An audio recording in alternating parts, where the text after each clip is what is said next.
Hello everyone, आज के इस सेशन में हम सॉल्व करने वाले हैं एमसीक्यूज़। एमसीक्यूज़ मतलब मल्टीपल चॉइस क्वेश्चंस, जो कि बेस्ड होंगे क्लास 10th फिजिक्स के chapter light, reflection and refraction पर। प्रीवियस सेशन में हमने इसी चैप्टर के कुछ टॉपिक्स के ऊपर एमसीक्यूज़ सॉल्व करे थे। प्रीवियस सेशन में हमने बात करी थी लाइट के रिफ्लेक्शन की, लॉज ऑफ रिफ्लेक्शन की एंड स्फेरिकल मिरर्स की, और आज के इस सेशन में हम इसी चैप्टर के कुछ और टॉपिक्स के ऊपर एमसीक्यूज़ सॉल्व करेंगे। तो आई होप आज के सेशन का जो टारगेट है सभी बच्चों को समझ में आ गया होगा। तो एक काम करता है ना, जल्दी से आज के सेशन को हम स्टार्ट कर लेते हैं। So this is Vibhuti Khare, welcome to Magnet Brains, जहाँ पे आपको सभी चैप्टर्स के वीडियो लेक्चर्स मिलते हैं बिल्कुल फ्री ऑफ कॉस्ट। यानी कि मैग्नेट ब्रेन्स में आपको 2 चैप्टर्स पढ़ने के बाद किसी भी तरह का पेमेंट करने की या पैकेज परचेज करने की रिक्वायरमेंट बिल्कुल भी नहीं है, क्योंकि मैग्नेट ब्रेन्स आप सब तक पहुंचा रहा है क्वालिटी एजुकेशन बिल्कुल फ्री ऑफ कॉस्ट। तो इसी अच्छी बात से हम स्टार्ट कर लेते हैं आज का हमारा ये सेशन, जहाँ पे हम सॉल्व करेंगे आज बहुत सारे एमसीक्यूज़। अब सबसे पहले तो आपको ये पता होना चाहिए कि कौन कौन से टॉपिक्स के ऊपर आज हम एमसीक्यूज़ सॉल्व करेंगे। तो सबसे पहले हम बात करेंगे रिफ्रैक्शन ऑफ लाइट की, रिफ्लेक्शन नहीं, रिफ्रैक्शन ऑफ लाइट। फिर लॉज ऑफ रिफ्रैक्शन, जैसे कि मैंने आपको बताया था कि जब लाइट का रिफ्लेक्शन होता है तो लाइट का रिफ्लेक्शन कुछ लॉज को फॉलो करता है। सिमिलरली जब लाइट का रिफ्रैक्शन होता है तो रिफ्रैक्शन भी कुछ लॉज को फॉलो करता है। तो उन्हीं लॉज के ऊपर हम एमसीक्यूज़ सॉल्व करेंगे। फिर refractive index, spherical lenses and image formation by spherical lenses. तो इन टॉपिक्स के ऊपर आज के इस सेशन में हम करेंगे क्या, सवालों को सॉल्व। तो आप बोलोगे कि मैम इतने सारे टॉपिक्स तो हो ही चुके हैं, अब कौन से टॉपिक बचे हैं? अरे बचे हैं वो रेक्टेंगुलर ग्लास स्लैब के थ्रू जो रिफ्रैक्शन होता है वो बचा है, लेंसेज की जो पावर है वो एक टॉपिक बचा है। तो इन रिमेनिंग टॉपिक्स के ऊपर हम अपने नेक्स्ट सेशन में एमसीक्यूज़ सॉल्व करेंगे। और एक और चीज़, आज के इस सेशन में बेसिकली ये सेशन आपको 2 घंटे का ही मिलेगा, तो टेंशन मत लेना कि अरे लंबा सेशन हो गया। तो आज के इस सेशन में 2 घंटे के अंदर इन टॉपिक्स के ऊपर जितने एमसीक्यूज़ हम सॉल्व कर सकते हैं उतने तो हम कर ही लेंगे, और जो रिमेनिंग वेराइटीज़ होंगी या जो रिमेनिंग क्वेश्चंस होंगे, एमसीक्यूज़ होंगे, उनको हम अपने नेक्स्ट सेशन में कवर कर लेंगे। ठीक है, तो आई होप कैसे हम प्रोसीड करने वाले हैं इस सेशन में सबको समझ में आ गया होगा। एक बार फिर से ये आप OMR शीट देख लो। इस बार जब आप अपना बोर्ड एग्जाम दोगे ना तो ऐसी ही OMR शीट को आप फिल करोगे। तो बेसिकली हमारे पास एमसीक्यू में होता क्या, हमारे पास एक सवाल होता है और उस सवाल से रिलेटेड हमारे पास होते हैं कुछ ऑप्शंस।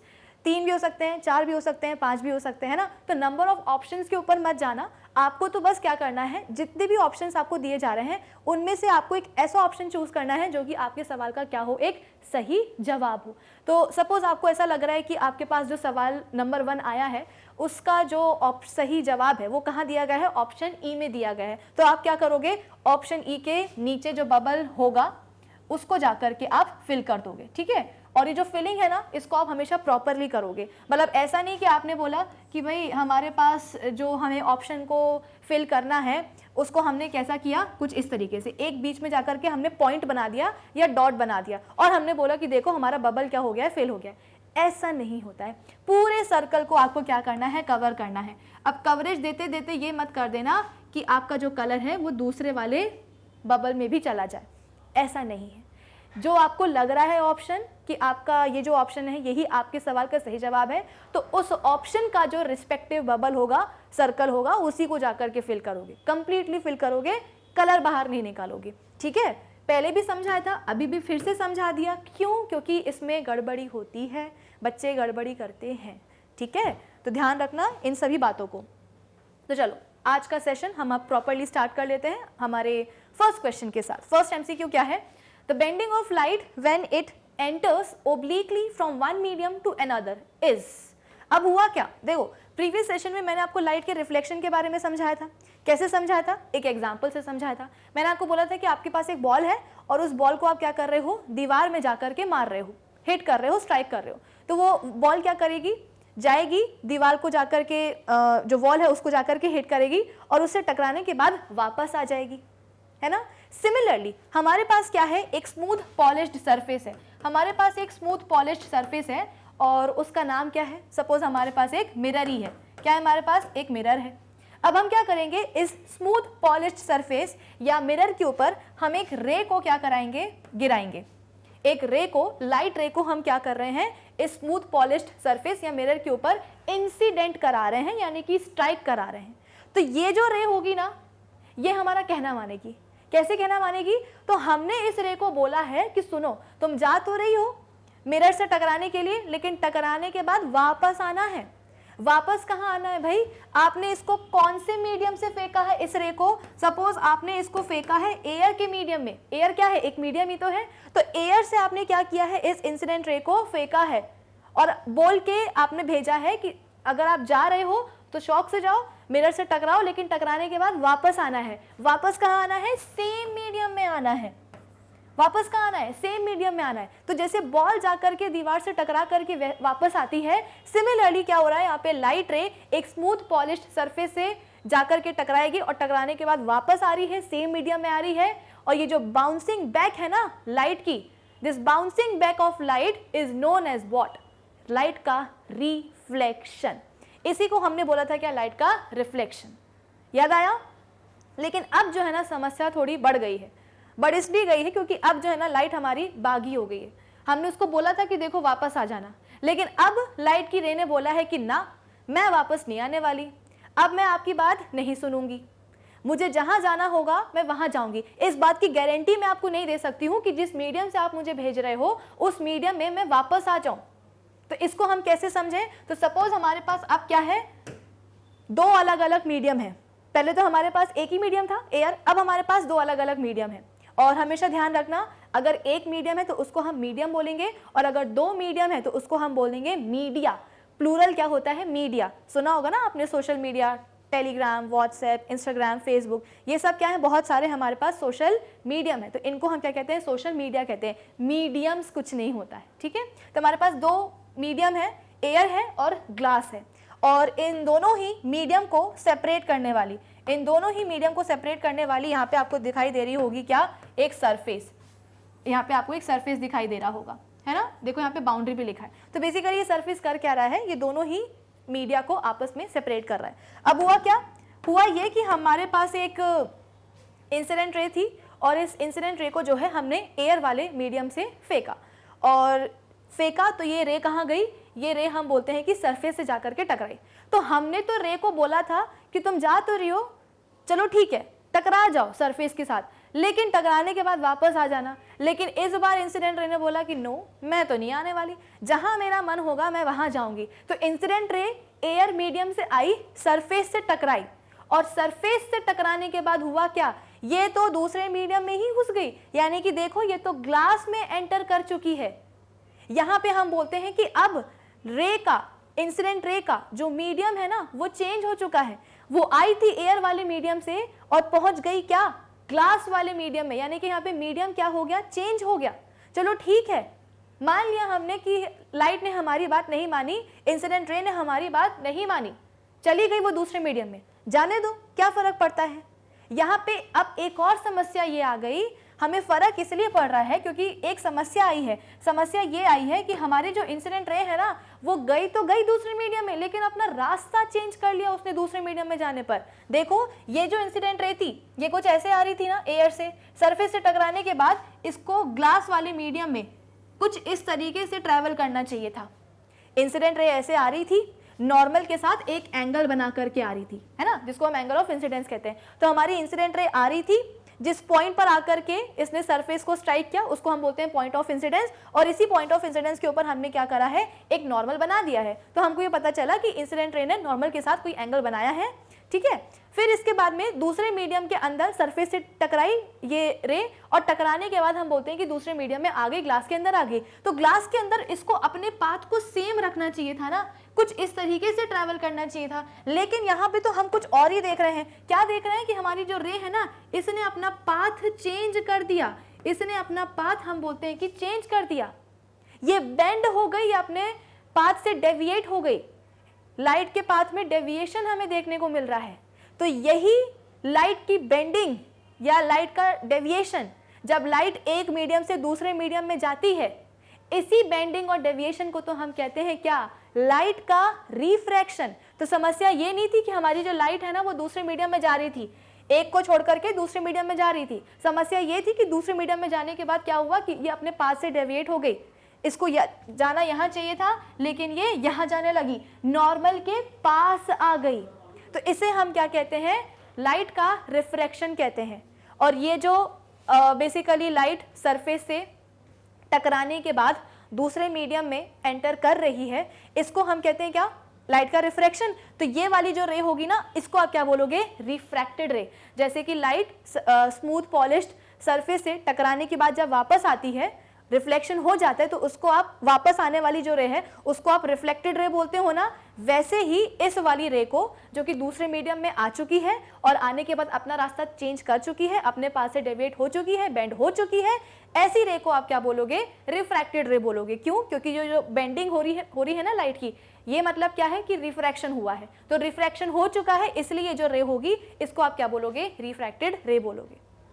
क्लियर हुआ? चलो, तो यहाँ पे हमसे क्या बोला जा रहा है कि bending of light when it enters obliquely from one medium to another, उसको हम क्या कहते हैं, लाइट का रिफ्लेक्शन, बिल्कुल भी नहीं। लाइट का डिस्पर्जन, बिल्कुल भी नहीं। लाइट की स्कैटरिंग, बिल्कुल भी नहीं। बचा क्या अपने पास option, option D, refraction of light. इतना क्लियर है? चलो, नेक्स्ट क्वेश्चन क्या है हमारे पास। अच्छा, ये यहाँ पे आपको एक ग्लास स्लैब के थ्रू कैसे रिफ्रैक्शन हो रहा है वो आपको बताया जा रहा है कि हमारे पास क्या है, ये एक ग्लास स्लैब है, ठीक है, हमारे पास क्या है, ये एक पूरी ग्लास स्लैब है और इस ग्लास स्लैब के अंदर हम क्या कर रहे हैं, एक इंसिडेंट रे भेज रहे हैं। हमारी इंसिडेंट रे जो है, हमारी इंसिडेंट रे ये आ रही है, कहाँ से आ रही है, तो एयर वाले मीडियम से आ रही है। ये एयर वाले मीडियम से लाइट आई, इसको जाना कैसे चाहिए था, ग्लास स्लैब के अंदर कुछ इस तरीके से जाना चाहिए था, लेकिन हमारी इंसिडेंट रे जैसे ही एयर से दूसरे मीडियम में गई, ग्लास में गई, तो ये अपने रास्ते से भटक गई और इसने कुछ ये वाला रास्ता जो है चूज कर लिया। अब सिमिलरली जो हमारी जो बेसिकली रिफ्रैक्टेड रे है वो इस ग्लास से बाहर भी तो आएगी, यानी कि अभी हमारी जो रे है वो कहाँ थी, वो ग्लास वाले मीडियम में थी, लेकिन जब ये बाहर आएगी तो ये दूसरे मीडियम में आ जाएगी, यानी कि फिर से एक बार मीडियम चेंज हो रहा है, ग्लास से अब क्या होगी, ये एयर में जाएगी। तो इसको अपना रास्ता जो है ना वही का वही रखना चाहिए था, कुछ इस तरीके से जाना चाहिए था, लेकिन देखो इसने फिर से अपना रास्ता चेंज कर लिया। इसका मतलब क्या कि जब जब लाइट एक मीडियम से दूसरे मीडियम में जाएगी तब तक वो अपने पास से डेविएट हो जाएगी, तब तक वो उसकी बेंडिंग हमें दिखाई देगी, यानी कि यहाँ पे हमको रिफ्रैक्शन दिखाई देगा। आई बात समझ में? चलो, फिर इसके बाद में क्या है हमारे पास नेक्स्ट। अच्छा, ये बेसिकली कुछ रियल लाइफ एप्लीकेशंस बता रहे हैं इस एग्जाम्पल से, किसका, लाइट के रिफ्रैक्शन का। कि होता क्या है कि सपोज हम क्या कर रहे हैं, फिशिंग कर रहे हैं, मछली पकड़ रहे हैं, ठीक है, पानी में हमको दिखाई दे रही है कि हाँ मछली कहाँ है, एग्जैक्टली यहाँ है, ठीक है। अब हुआ क्या, मछली, देखो मछली है यहाँ पे, एक्चुअली में मछली यहाँ पे है, लेकिन हमें जो है ना मछली यहाँ दिखाई देगी। सवाल ये है कि अगर मछली यहाँ है तो फिर हमें यहाँ क्यों दिखाई दी जा रही है, इसलिए दिखाई दे रही है क्योंकि मछली से निकलने वाली जो इंसिडेंट रे है ना, देखो मछली कहाँ है, पानी में है, यानी कि पानी भी एक मीडियम हो गया। आप कहाँ हो, एयर में हो, तो एयर भी क्या है, एक मीडियम है। तो हमारे पास यहाँ पे दो मीडिया है। तो हुआ क्या, लाइट से एक और चीज, जैसे कि मैंने आपको रिफ्लेक्शन में बताया था कि जहाँ पे जाकर के रिफ्लेक्टेड रे मिलती है वहाँ पे इमेज का फॉर्मेशन होता है। सिमिलरली जहाँ पे जाकर की रिफ्रैक्टेड रे मिलती है वहाँ पे भी इमेज का फॉर्मेशन होता है। अब हुआ क्या कि ये बेसिकली हमें मछली दिखाई कैसे दे सकती है, जब मछली से निकलने वाली इंसिडेंट रे हमारी आंखों तक पहुंचेगी। भाई हमें कोई भी चीज़ तभी दिखाई देती है ना जब उससे निकलने वाली लाइट हम तक पहुंचती है। तो मछली हमको यहाँ पे कैसे दिखाई देगी, जब मछली से निकलने वाली जो रेज होंगी वो हमारी आंखों तक पहुंचेंगी। अब मछली से निकलने वाली रेज जो है ना वो पहुंच रही थी हमारी आंखों तक, लेकिन यहाँ पे गड़बड़ हो गई। गड़बड़ क्या हो गई कि आप और मछली दोनों अलग अलग मीडियम में थे, मछली पानी में थी, आप एयर में थे। तो हुआ क्या कि जैसे ही इस मछली से निकलने वाली इंसिडेंट रे इस सरफेस तक पहुंची, ये वाला सरफेस जो कि एयर और पानी को क्या कर रहा है, सेपरेट करता है, जैसे ही इस सरफेस पे पहुंची तो एग्जैक्टली जो है ना जो इंसिडेंट रे हैं मछली से निकलने वाली, उनको ये वाला पाथ जो है ना फॉलो करना था। लेकिन हुआ क्या कि इस इंसिडेंट रे ने अब दूसरे मीडियम में एंटर कर लिया है। ये थी पानी में, इनिशियली इंसिडेंट रे पानी में ही निकल रही थी, है ना, पानी में ही ट्रेवल कर रही थी, लेकिन सरफेस पे पहुंचने के बाद अब ये दूसरे मीडियम में आ गई। और जब जब मीडियम चेंज होगा तो तब तक हम बोलते हैं कि लाइट क्या करेगी, अपने पाथ से डेविएट हो जाएगी। तो इंसिडेंट रे जो कि मछली से निकल रही थी उनको जाना ऐसे चाहिए था, लेकिन क्या हुआ, वो बेंड हो गई। बेंड होकर के बेंड होते हुए हमारी आंखों तक पहुंच रही है। इसका मतलब क्या कि हमारी आंखों तक रिफ्रैक्टेड रेस पहुंच रही है। क्यों? क्योंकि यहाँ पे लाइट की बेंडिंग हो चुकी है, इसका मतलब रिफ्रैक्शन हो चुका है। तो रिफ्रैक्शन के बाद जो रे होती है उसको हम क्या कहते हैं? रिफ्रैक्टेड रे। तो हमारी आंखों तक क्या पहुंच रही है? रिफ्रैक्टेड रे पहुंच रही है। लेकिन बेचारी हमारी जो आंखें हैं ना वो बड़ी मासूम है, उनको नहीं पता कि ये जो इंसिडेंट रे है ना ये हम तक कैसे पहुंच रही है। मछली से निकलने वाली जो रे है वो हम तक कैसे पहुंच रही है? रिफ्रैक्ट होकर के पहुंच रही है। ये हमारी आंखों को नहीं पता। हमें तो ये समझ में आ रहा है कि हाँ मछली से निकलने वाली जो रे है वो सीधे सीधे सीधे सीधे हमारी आंखों तक पहुंच रही है, हमें ये नहीं पता। तो हम क्या करेंगे, हमारी आंखें क्या करेंगी, ये जो रिफ्रैक्टेड रेज आ रही है ना इनको पीछे जा करके, भाई मछली से केवल एक ही रे थोड़ी ना निकलेगी, और भी कई सारी रे निकलेंगी, लेकिन सिंप्लीफाई करने के लिए यहाँ पे मैंने एक ही रे का यूज किया है। तो हमारी आंखें क्या करेंगी, ये जो रिफ्रैक्टेड रे है ना इनको पीछे की तरफ जा करके मिला देंगी। क्यों मिला देंगी? क्योंकि हमारी आंखों को मछली देखनी है ना, मछली हम तभी देख पाएंगे जब रिफ्रैक्टेड रेज मिलेंगी। तो हमारी आंखों ने क्या किया, मछली से निकलने वाली जो रिफ्रैक्टेड रेज है इन रिफ्रैक्टेड रेज को हमारी आंखों ने पीछे जाकर के मिला दिया, और जहां मिली वहां पे हमको फिश की इमेज दिखाई देने लगी। तो असली मछली तो यहाँ थी, आपको कहाँ दिखाई दे रही है? यहाँ दिखाई दे रही है। क्यों? क्योंकि लाइट इंसिडेंट रे जब मछली से निकली, पानी से जब हवा में आई, एयर में आई, तो वो अपने पाथ से डेविएट हो गई थी, तो हमारी आंखों तक रिफ्रैक्टेड रेज पहुंची थी। ठीक है, चलो फिर इसके बाद में नेक्स्ट क्या है कि when a ray of light goes from one medium to another there is always, basically यहाँ पे बोला जा रहा है कि जब लाइट एक से दूसरे मीडियम में जाती है तो क्या होता है, there is always a change in its speed as well as direction. यानी कि जब जब वो एक से दूसरे मीडियम में जाएगी लाइट, उसकी स्पीड और उसका जो डायरेक्शन है वो दोनों चेंज होगा। ऑप्शन बी बोल रहा है कि कोई चेंज नहीं होगा स्पीड और डायरेक्शन में। ऑप्शन सी बोल रहा है कि स्पीड चेंज होगी लेकिन डायरेक्शन चेंज नहीं होगा। या ऑप्शन डी ये बोल रहा है कि डायरेक्शन में चेंज होगा, अ चेंज इन डायरेक्शन, बट यहाँ पे स्पीड होना चाहिए, बट स्पीड रिमेन्स कांस्टेंट। ठीक है, तो इस वाले ऑप्शन में थोड़ा छोटा सा करेक्शन कर लेना, बट के बाद लगा देना क्या, स्पीड। तो ऑप्शन डी बोल रहा है कि जब जब लाइट एक मीडियम से दूसरे मीडियम में जाएगी तो उसका डायरेक्शन तो चेंज होगा लेकिन स्पीड जो है ना कांस्टेंट रहेगी। तो अब इन चारों ऑप्शंस में ना आपको ऑप्शन ए और ऑप्शन डी में कंफ्यूजन होना चाहिए, ऑप्शन बी और सी में नहीं होना चाहिए। क्यों? क्योंकि ऑप्शन बी क्या बोल रहा है कि कोई स्पीड और डायरेक्शन में चेंज होगा ही नहीं। भाई स्पीड के बारे में अगर आपको नॉलेज नहीं भी हो, लेकिन अभी अभी मैंने बताया ना कि उसका डायरेक्शन चेंज हो जाता है, वो अपने पाथ से डेविएट हो जाती है, तो डेफिनेटली बी वाला ऑप्शन तो होगा नहीं। सी भी क्या बोल रहा है कि स्पीड में हम बोलते हैं कि चेंज होगा लेकिन डायरेक्शन चेंज नहीं होगा। अरे होगा भाई, डायरेक्शन चेंज होगा। तो इस हिसाब से बी और सी तो होने नहीं वाले। अब बचे क्या, ए और सी। तो ए और सी में आप किसको चूज करोगे? तो मेरे हिसाब से आपको ऑप्शन ए को चूज करना चाहिए। क्यों चूज करना चाहिए ऑप्शन ए को? क्योंकि हमें पता है कि जब लाइट एक से दूसरे मीडियम में जाती है अपने पाथ से डेविएट होगी, उसकी बेंडिंग होगी। लेकिन सवाल यह है कि आखिर ये बेंडिंग हो क्यों रही है? बेंडिंग इसलिए होती है क्योंकि जब लाइट एक से दूसरे मीडियम में जाती है ना उसकी स्पीड चेंज हो जाती है। आप खुद ही सोचो, आपके घर के सामने दो सड़कें हैं, एक सड़क ऐसी है जिसमें कि बहुत ट्रैफिक है और दूसरी सड़क ऐसी है जिसमें कि बिल्कुल ट्रैफिक नहीं है ना। तो अगर आप ट्रैफिक वाली रोड पे जाओगे तो आपकी जो गाड़ी की स्पीड है वो कैसी रहेगी, कम रहेगी, है ना, बीच बीच में गाड़ियां रहेंगी, तो आप स्पीड से गाड़ी नहीं चला सकते हो। लेकिन दूसरी वाली रोड जिसमें कि बिल्कुल भी ट्रैफिक नहीं है उसमें आप गाड़ी उड़ा सकते हो। उड़ाना नहीं है, एग्जाम्पल दे रही हूँ, ठीक है, तो उसमें आप स्पीड से गाड़ी ले जा सकते हो। सिमिलरली यहाँ पे हम बोल रहे हैं कि हमारे पास क्या था, सपोज ये जो हमने एग्जाम्पल लिया था ना एयर और ग्लास वाला, एयर में हम बोलते हैं कि एयर में जो पार्टिकल्स है, जो मॉलिक्यूल्स होते हैं ना, वो एकदम दूर दूर होते हैं। एयर में जो मॉलिक्यूल्स हैं या जो पार्टिकल्स हैं वो एकदम दूर दूर होते हैं। तो दूर दूर होने का मतलब क्या है कि ट्रैफिक कम है। तो अगर एयर मीडियम में लाइट को ट्रैवल करना होगा तो वो बढ़िया स्पीड के साथ ट्रैवल कर सकती है। क्यों? क्योंकि ट्रैफिक कम है ना। वहीं हमारे पास दूसरा मीडियम क्या है, सपोज ग्लास है। ग्लास हम क्या बोलते हैं कि एक सॉलिड है। सॉलिड में हमको पता है कि क्लास 9th में हम पढ़ के आए हैं केमिस्ट्री में कि सॉलिड में जो पार्टिकल्स होते हैं उनके बीच में बेसिकली डिस्टेंस कैसा होता है, कम होता है ना। तो ग्लास मीडियम एक ऐसा मीडियम है जहाँ पे ट्रैफिक ज़्यादा है। तो ऐसे ज़्यादा ट्रैफिक वाले मीडियम में लाइट जब ट्रेवल करेगी तो उसकी स्पीड क्या हो जाएगी, कम हो जाएगी। तो अगर लाइट एयर से ग्लास में जा रही है तो उसके स्पीड में चेंज होगी, उसके स्पीड में चेंज आएगा। अब आप बोलोगे कि मैम अगर स्पीड चेंज हो रही है, मान लिया आपकी ये जो लॉजिक है बिल्कुल सही है, लेकिन डायरेक्शन चेंज करने की ज़रूरत क्या थी? डायरेक्शन चेंज करने की ज़रूरत ये थी लाइट को, क्योंकि हमारी लाइट जो है ना बहुत ज़्यादा पंक्चुअल होती है। पंक्चुअल मतलब क्या कि अगर उसको किसी ने बोला है कि आपको 5 बजे पहुंचना है तो वो एग्जैक्ट 5 बजे ही पहुंचेगी। 5:01 पर भी नहीं पहुंचेगी और ना ही 4:49 पे पहुंचे 4:49 पे पहुंचेगी, नहीं 59 4:59 पे।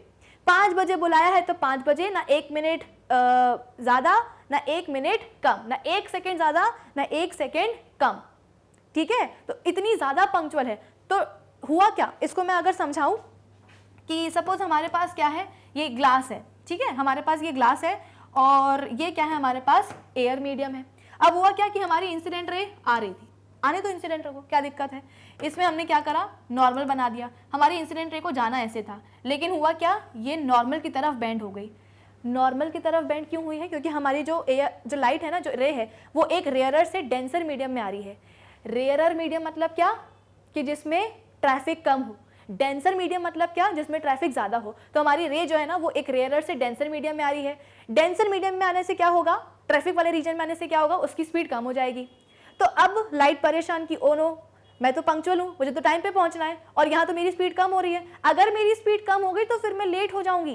क्या करना पड़ेगा, शॉर्टकट लेना पड़ेगा। और शॉर्टकट ऐसा कि जो हमारी जो रिफ्रैक्टेड रे है, भाई रिफ्रैक्शन हुआ ना, तो हमारी जो रिफ्रैक्टेड रे है ना, वो नॉर्मल के तरफ बेंड हो जाएगी। नॉर्मल की तरफ क्या हो जाएगी, बेंड हो जाएगी। क्यों, क्योंकि वो उसको शॉर्टकट लेना है। इसका अगर आप अपोजिट कर दो कि हमारी जो लाइट है वो कैसी जा रही है, डेंसर से रेयरर मीडियम में जा रही है, तो अगर डेंसर से रेयरर मीडियम में जाएगी तो उसकी स्पीड तो बढ़ जाएगी ना। रेयरर मतलब क्या, ट्रैफिक कम, तो स्पीड बढ़ जाने तो अच्छी बात है, जल्दी पहुंच जाएगी। लेकिन लाइट बोलती है कि नहीं, मैं तो बहुत पंक्चुअल हूं, अगर मैं देर से नहीं पहुंचूंगी तो मैं जल्दी भी नहीं पहुंचूंगी। तो इसके लिए लाइट क्या बोलती है कि अगर मेरी स्पीड ज़्यादा हो रही है ना रेयरर मीडियम में, तो मैं एक लॉन्ग रूट लूंगी। लॉन्ग रूट ऐसा कि मैं एक लंबा डिस्टेंस ट्रैवल करके जाऊंगी ताकि मैं एग्जैक्ट टाइम पे पहुंचूं, जल्दी ना पहुंचूं। और लंबा रूट लेने का मतलब क्या है कि वो नॉर्मल से दूर चली जाएगी। तो जब रेयरर से डेंसर मीडियम में जाती है तो नॉर्मल की तरफ आती है, जब डेंसर से रेयरर में जाएगी तो नॉर्मल से दूर भाग जाती है। इतना लॉजिक आपको पता होना चाहिए। तो इस सवाल का जवाब क्या होगा, ऑप्शन ए, कि जब लाइट एक से दूसरे मीडियम में जाती है तो डेफिनेटली उसकी स्पीड भी चेंज होती है और उसका डायरेक्शन भी चेंज होता है, वो डेविएट हो जाती है। चलो नेक्स्ट क्वेश्चन क्या है हमारे पास, ये वही चीज बताई जा रही है कि रेयरर से डेंसर मीडियम में आ रही है, तो देखो जाना ऐसे चाहिए था, गई ऐसे, और ये नॉर्मल के तरफ आ चुकी है। जब ये डेंसर से रेयरर मीडियम में जा रही है तो इसको जाना ऐसे चाहिए था, लेकिन ये गई ऐसे, यानी कि नॉर्मल से ये दूर चली गई। क्यों दूर चली गई, क्योंकि यहाँ पे रेयरर मीडियम में इसकी स्पीड ज़्यादा थी, लेकिन टाइम पे पहुँचना है तो इसने एक लंबा रूट लिया और नॉर्मल से ये दूर चली गई। ठीक है, चलो अब इसके बाद में नेक्स्ट क्वेश्चन क्या है हमारे पास, कि the ratio of speed of light in a vacuum to its speed in a specific medium.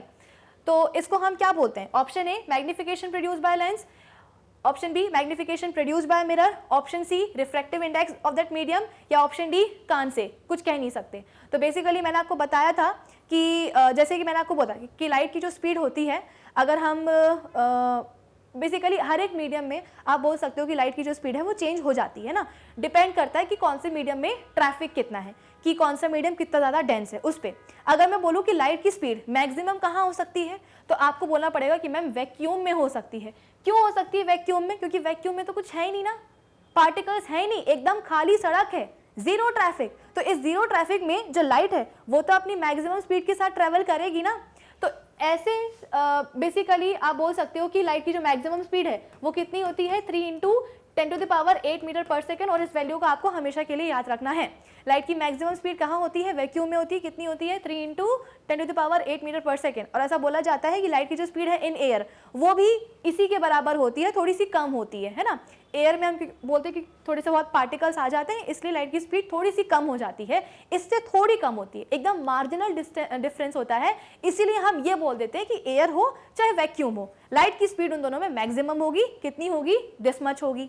ठीक है, तो अब हम बोलते हैं कि जब हम लाइट की स्पीड को जो कि एक उसके पर्टिकुलर मीडियम में है, तो एक पर्टिकुलर एक स्पेसिफिक मीडियम में जो लाइट की स्पीड है, जब इस लाइट की स्पीड को हम इसकी मैक्सिमम स्पीड या एब्सोल्यूट वैल्यू के साथ कंपेयर करते हैं, तो इसे हम बोलते हैं क्या, रिफ्रैक्टिव इंडेक्स। कौन सा वाला, एब्सोल्यूट रिफ्रैक्टिव इंडेक्स। क्या ये समझ में आया कि मेरे पास एक मीडियम है और उस मीडियम में मैं क्या कर रही हूँ कि लाइट की जो स्पीड है ठीक है, उस मीडियम में मैं लाइट की स्पीड को कंपेयर कर रही हूँ। किसके साथ कर रही हूँ? तो लाइट की मैक्सिमम स्पीड के साथ। लाइट की मैक्सिमम स्पीड कहाँ होती है? अभी बताया था, एयर में होती है या वैक्यूम में होती है।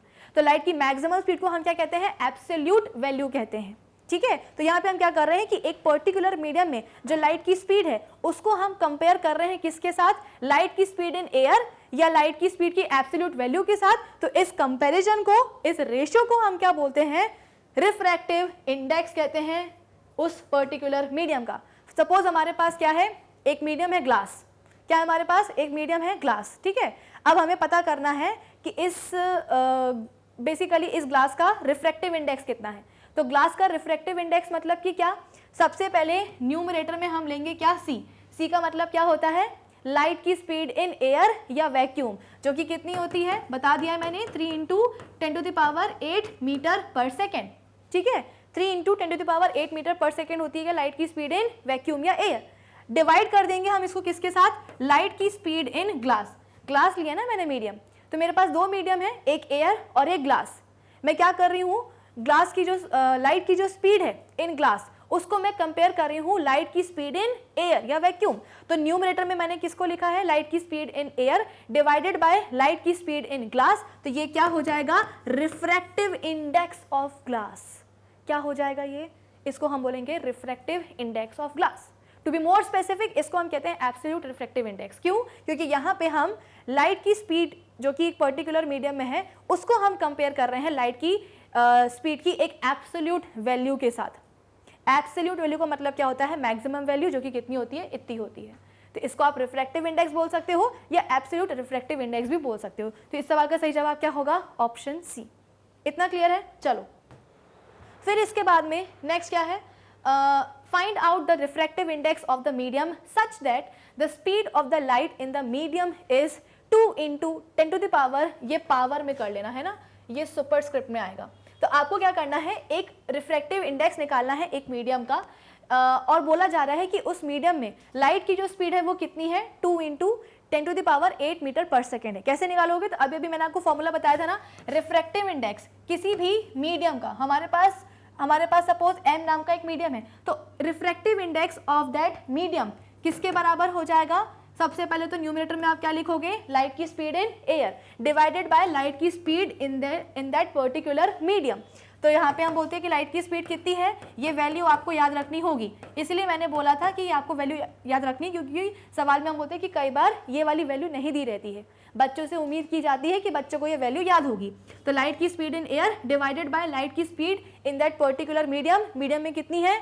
तो 2 × 10⁸ मीटर पर सेकेंड। तो मीटर पर सेकेंड से मीटर पर सेकेंड चला गया, 10⁸ से 10⁸ चला गया, बचा कितना? 3/2, जो कि किसके बराबर होता है? 1.5 के बराबर होता है। तो refractive index of this particular medium कितना हो जाएगा? 1.5। ऑप्शन में क्या है? 1, 2, 1.5 मीटर पर सेकेंड। अब देखो ए और बी तो बिल्कुल नहीं होने वाले, है ना।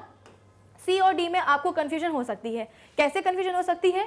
डी में दिया है 1.5 और सी में दिया है 1.5 मीटर पर सेकेंड। लेकिन यहाँ पे जरा देखो, हम कर क्या रहे हैं? रिफ्रैक्टिव इंडेक्स में लाइट की स्पीड्स को आपस में कंपेयर कर रहे हैं, है ना। एक तरफ हमारे पास m नाम का मीडियम है, दूसरी तरफ हमारे पास क्या है? एयर है। तो यहाँ पे हम लाइट की स्पीड्स को आपस में कंपेयर कर रहे हैं, तो उनकी जो यूनिट है वो तो आपस में कैंसिल आउट हो ही जाएगी ना। इसीलिए यहाँ पे मैंने पूरा लिखा है मीटर पर सेकेंड, ताकि मैं आपको बता पाऊँ कि इस कंपेरिजन में, इस रेशियो में, जैसे हमने मैग्निफिकेशन के लिए बोला था कि इसकी कोई यूनिट नहीं होती है ना। सिमिलरली यहाँ पे हम बोलते हैं कि रिफ्रैक्टिव इंडेक्स की भी कोई यूनिट नहीं होती है। मीटर पर सेकेंड से मीटर पर सेकेंड कट जाएगा, बचेगा क्या? 3/2 यानी कि 1.5। तो बच्चों गड़बड़ी में, बेसिकली जल्दबाजी में गड़बड़ मत करना और ध्यान से हर एक ऑप्शन को पढ़ना। तो सही जवाब क्या होगा? Option D 1.5। आई होप इतना सबको हो गया होगा क्लियर। तो अब एक और खास बात कि आखिर ये रिफ्रैक्टिव इंडेक्स क्या होता है? ये रिफ्रैक्टिव इंडेक्स हम बोलते हैं कि ऑप्टिकल डेंसिटी का एक मेजर होता है। इसका मतलब क्या? कि अगर आपको बताना है कि कोई मीडियम कितना ज़्यादा डेंस है, तो उस मीडियम का रिफ्रैक्टिव इंडेक्स आपको पता होना चाहिए। तो अगर किसी मीडियम का रिफ्रैक्टिव इंडेक्स ज़्यादा है, इसका मतलब क्या? कि वो मीडियम कैसा है? डेंसर मीडियम है। उस मीडियम में ट्रैफिक बहुत ज़्यादा है मॉलिक्यूल्स और पार्टिकल्स के बीच में, और अगर ट्रैफिक ज़्यादा होता है इसका मतलब क्या? कि लाइट की स्पीड क्या हो जाती है? कम हो जाती है। तो जितना ज़्यादा किसी मीडियम का रिफ्रैक्टिव इंडेक्स ज़्यादा, उतना ही वो मीडियम कैसा होगा, डेंस होगा, और ऐसे डेंस मीडियम में लाइट की स्पीड क्या हो जाएगी, कम हो जाएगी। तो इसका मतलब क्या कि किसी भी मीडियम के रिफ्रैक्टिव इंडेक्स का और उस मीडियम में लाइट की जो स्पीड होती है, इनके बीच का रिलेशन क्या होता है, इनवर्स रेशियो होता है, इनवर्स रिलेशन होता है कि अगर रिफ्रैक्टिव इंडेक्स ज़्यादा है किसी मीडियम का तो उस मीडियम में लाइट की स्पीड कम रहेगी। क्यों कम रहेगी, क्योंकि रिफ्रैक्टिव इंडेक्स ज़्यादा होने का मतलब ये है कि उस मीडियम में, वो जो मीडियम है वो कैसा है, एक डेंसर मीडियम है, और ज़्यादा ट्रैफिक वाले मीडियम में लाइट की स्पीड क्या होती है, कम हो जाती है। ठीक है, तो अच्छा, एक और खास बात कि ये जो रिफ्रैक्टिव इंडेक्स है इसको हम डिनोट कैसे करते हैं, स्मॉल एन से। जैसे कि मैंने यहाँ पे आपको सोल्यूशन भी करके बताया था, देखो इधर पे, तो यहाँ पे मैंने रिफ्रैक्टिव इंडेक्स कैसा लिया था, हमने स्मॉल एन लिया था। कुछ किताबों में आपको रिफ्रैक्टिव इंडेक्स म्यू से भी डिनोटेड मिलेगा, तो वो भी गलत नहीं है। रिफ्रैक्टिव इंडेक्स को हम म्यू से भी डिनोट कर सकते हैं, एन से भी कर सकते हैं। मुझे एन से डिनोट करना अच्छा लगता है, इसीलिए मैं एन से डिनोट करती हूँ। तो अगर आपको एग्जाम में म्यू से आ जाए डिनोटेड रिफ्रैक्टिव इंडेक्स तो कंफ्यूज मत होना, वो भी सही है। ठीक है, चलो, तो यहाँ पे हम बोलते हैं क्या, रिफ्रैक्टिव इंडेक्स को हम स्मॉल एन से डिनोट करते हैं। और रिलेशन क्या होता है, तो रिफ्रैक्टिव इंडेक्स सपोज हमारे पास क्या है, किसी मीडियम का एन है ना, तो उस मीडियम में लाइट की जो स्पीड है, उस मीडियम में लाइट की स्पीड क्या हो जाएगी, वी एम हो जाएगी। ठीक है, तो देखो इनवर्स रेशियो चला कि नहीं चला, एक इनवर्स रिलेशन चल रहा है कि रिफ्रैक्टिव इंडेक्स मीडियम का ज़्यादा, तो यानी कि मीडियम डेंस, और ऐसे डेंस मीडियम में लाइट की स्पीड क्या हो जाएगी, कम हो जाएगी। अगर रिफ्रैक्टिव इंडेक्स कम है किसी मीडियम का, इसका मतलब वो मीडियम कैसा है, रेयरर है, और रेयरर मीडियम में लाइट की स्पीड क्या हो जाएगी, ज़्यादा हो जाएगी। तो इनवर्स रिलेशन चल रहा है, इस बात का आप ध्यान रखेंगे। ठीक है, तो जैसे कि मैंने आपको बताया कि रिफ्रैक्टिव इंडेक्स करता क्या है, ये ऑप्टिकल डेंसिटी का एक मेजर होता है। ये हमको बताता है कि एक मीडियम कितना ज़्यादा डेंस है। अगर मैंने बोला कि मेरे पास क्या है, refractive index of medium 2 with respect to 1, मतलब क्या, refractive index of medium 2 with respect to 1। अब यहाँ पे मेरे पास दो मीडिया है, मीडियम 2 और मीडियम 1। जब मैंने यहाँ पे लिखा है रिफ्रैक्टिव इंडेक्स, उसको मैंने स्मॉल एन से डिनोट किया है और सबस्क्रिप्ट में मैंने 2-1 लिख दिया है। 2-1 मतलब क्या, कि refractive index of medium 2 with respect to 1, यानी कि मैं ये जानना चाह रही हूँ कि मेरा जो मीडियम 2 है वो मीडियम 1 से कितना ज़्यादा डेंस है। मैंने आपको बताया ना, रिफ्रैक्टिव इंडेक्स मतलब क्या, ऑप्टिकल डेंसिटी का मेजर, कि कोई मीडियम कितना डेंस है हमें कैसे पता चलेगा, उसके रिफ्रैक्टिव इंडेक्स से पता चलेगा। रिफ्रैक्टिव इंडेक्स कितना है, यहाँ पे हम बोल रहे हैं कि refractive index of medium 2 with respect to 1, तो इसको हम लिखेंगे कैसे, न्यूमरेटर में आप लिखोगे refractive index of medium 2, denominator में लिखोगे refractive index of medium 1। Suppose n2 और n1 की वैल्यू कितनी आई है, 1.5 आई है, जैसे कि हमारे सवाल में आई थी। इसका मतलब क्या कि हमारा जो मीडियम 2 है ना, ये वैल्यू क्या बता रही है रिफ्रैक्टिव इंडेक्स की, ये वैल्यू ये बता रही है कि हमारा जो मीडियम 2 है ना वो मीडियम 1 से 1.5 टाइम्स कैसा है, डेंसर है। इस रीडिंग को, इस वैल्यू को समझने की कोशिश करो कि 1.5 रिफ्रैक्टिव इंडेक्स आने का मतलब क्या है, कि मेरा जो मीडियम, मैंने बोला कि refractive index of medium 2 with respect to 1 is equal to 1.5। इसका मतलब क्या कि मेरा जो मीडियम 2 है ना वो मीडियम 1 से 1.5 टाइम्स कैसा है, डेंसर है। आई बात समझ में? या ये भी बोल सकते हैं कि मीडियम 2 में लाइट की जो स्पीड है वो कम है, किससे कंपैरिजन में, तो लाइट की स्पीड इन मीडियम 1 और कितनी कम है, तो 1.5 टाइम्स कम है। क्यों? क्योंकि मैंने आपको रिफ्रैक्टिव इंडेक्स और लाइट की speed in that particular medium के बीच में रिलेशन बताया है ना। तो यहाँ पे अगर मैं बोल रही हूँ कि refractive index of medium 2 with respect to 1, कैसे लिखोगे आप, न्यूमरेटर में आप लिखोगे n2, डिनोमिनेटर में विद रिस्पेक्ट टू के बाद जो मीडियम आप लिख रहे हो उसको आप लिखोगे कहाँ, बाद में, यानी कि डिनोमिनेटर में। कितना आ जाएगा, एग्जाम्पल है 1.5। इसका मतलब क्या कि मेरा जो मीडियम 2 है ना वो मीडियम 1 से डेंसर है, कितने टाइम्स डेंसर है, तो 1.5 टाइम्स डेंसर है। मीडियम 2 में जो लाइट की स्पीड है वो कम होगी, किसके कंपैरिजन में, लाइट की स्पीड इन मीडियम 1 कितनी कम होगी, तो 1.5 टाइम्स कम होगी। समझ में आई बात? ठीक है, क्यों? क्योंकि इस n2 बाय n1 को हम और क्या लिख सकते हैं, n2 बाय n1 को हम लिख सकते हैं v1 अपॉन v2, क्योंकि मैंने आपको बताया है कि रिफ्रैक्टिव इंडेक्स और स्पीड के बीच में क्या रिलेशन होता है, इनवर्स। तो रिफ्रैक्टिव इंडेक्स ऑफ मीडियम 2 तो उसकी स्पीड कहाँ आएगी, नीचे आएगी। रिफ्रैक्टिव इंडेक्स ऑफ मीडियम 1, उसकी स्पीड कहाँ आएगी, ऊपर आएगी। कितना हो जाएगा 1.5। आई बात समझ में, ठीक है। चलो तो अब हम क्या करते हैं, आगे बढ़ जाते हैं। आगे हम बढ़े हैं कहाँ, अपने ये पूरा सोल्यूशन है उसी क्वेश्चन का। नेक्स्ट क्वेश्चन क्या है कि calculate the light speed of light in water of refractive index 4/3। अब आपको क्या बोला गया है कि लाइट की स्पीड आपको एयर में यहाँ पे गिवन है, देखो कभी कभी सवाल में दी रहती है, और यहाँ पे आपको बोला गया है कि आपको लाइट की स्पीड इन वाटर में कैलकुलेट करनी है। और वाटर का ही मतलब वाटर क्या है आपके पास, दूसरा मीडियम है, पहला मीडियम एयर और दूसरा क्या है, पानी है। तो इस पानी वाले मीडियम का जो रिफ्रैक्टिव इंडेक्स है वो आपको गिवन है, कितना गिवन है, 4/3 गिवन है। तो आपको क्या करना है, लाइट की स्पीड निकालनी है इन वाटर। तो एब्सोल्यूट रिफ्रैक्टिव इंडेक्स मैंने आपको क्या बताया था, refractive index is equals to light की speed in air divided by light की स्पीड इन कहाँ, वाटर। तो रिफ्रैक्टिव इंडेक्स आपको गिवन है, लाइट की speed in air divided by light की स्पीड इन वाटर, जो कि हमें निकालनी है। सी की वैल्यू कितनी गिवन है, 3 × 10⁸ मीटर पर सेकेंड, है ना, पर सेकेंड।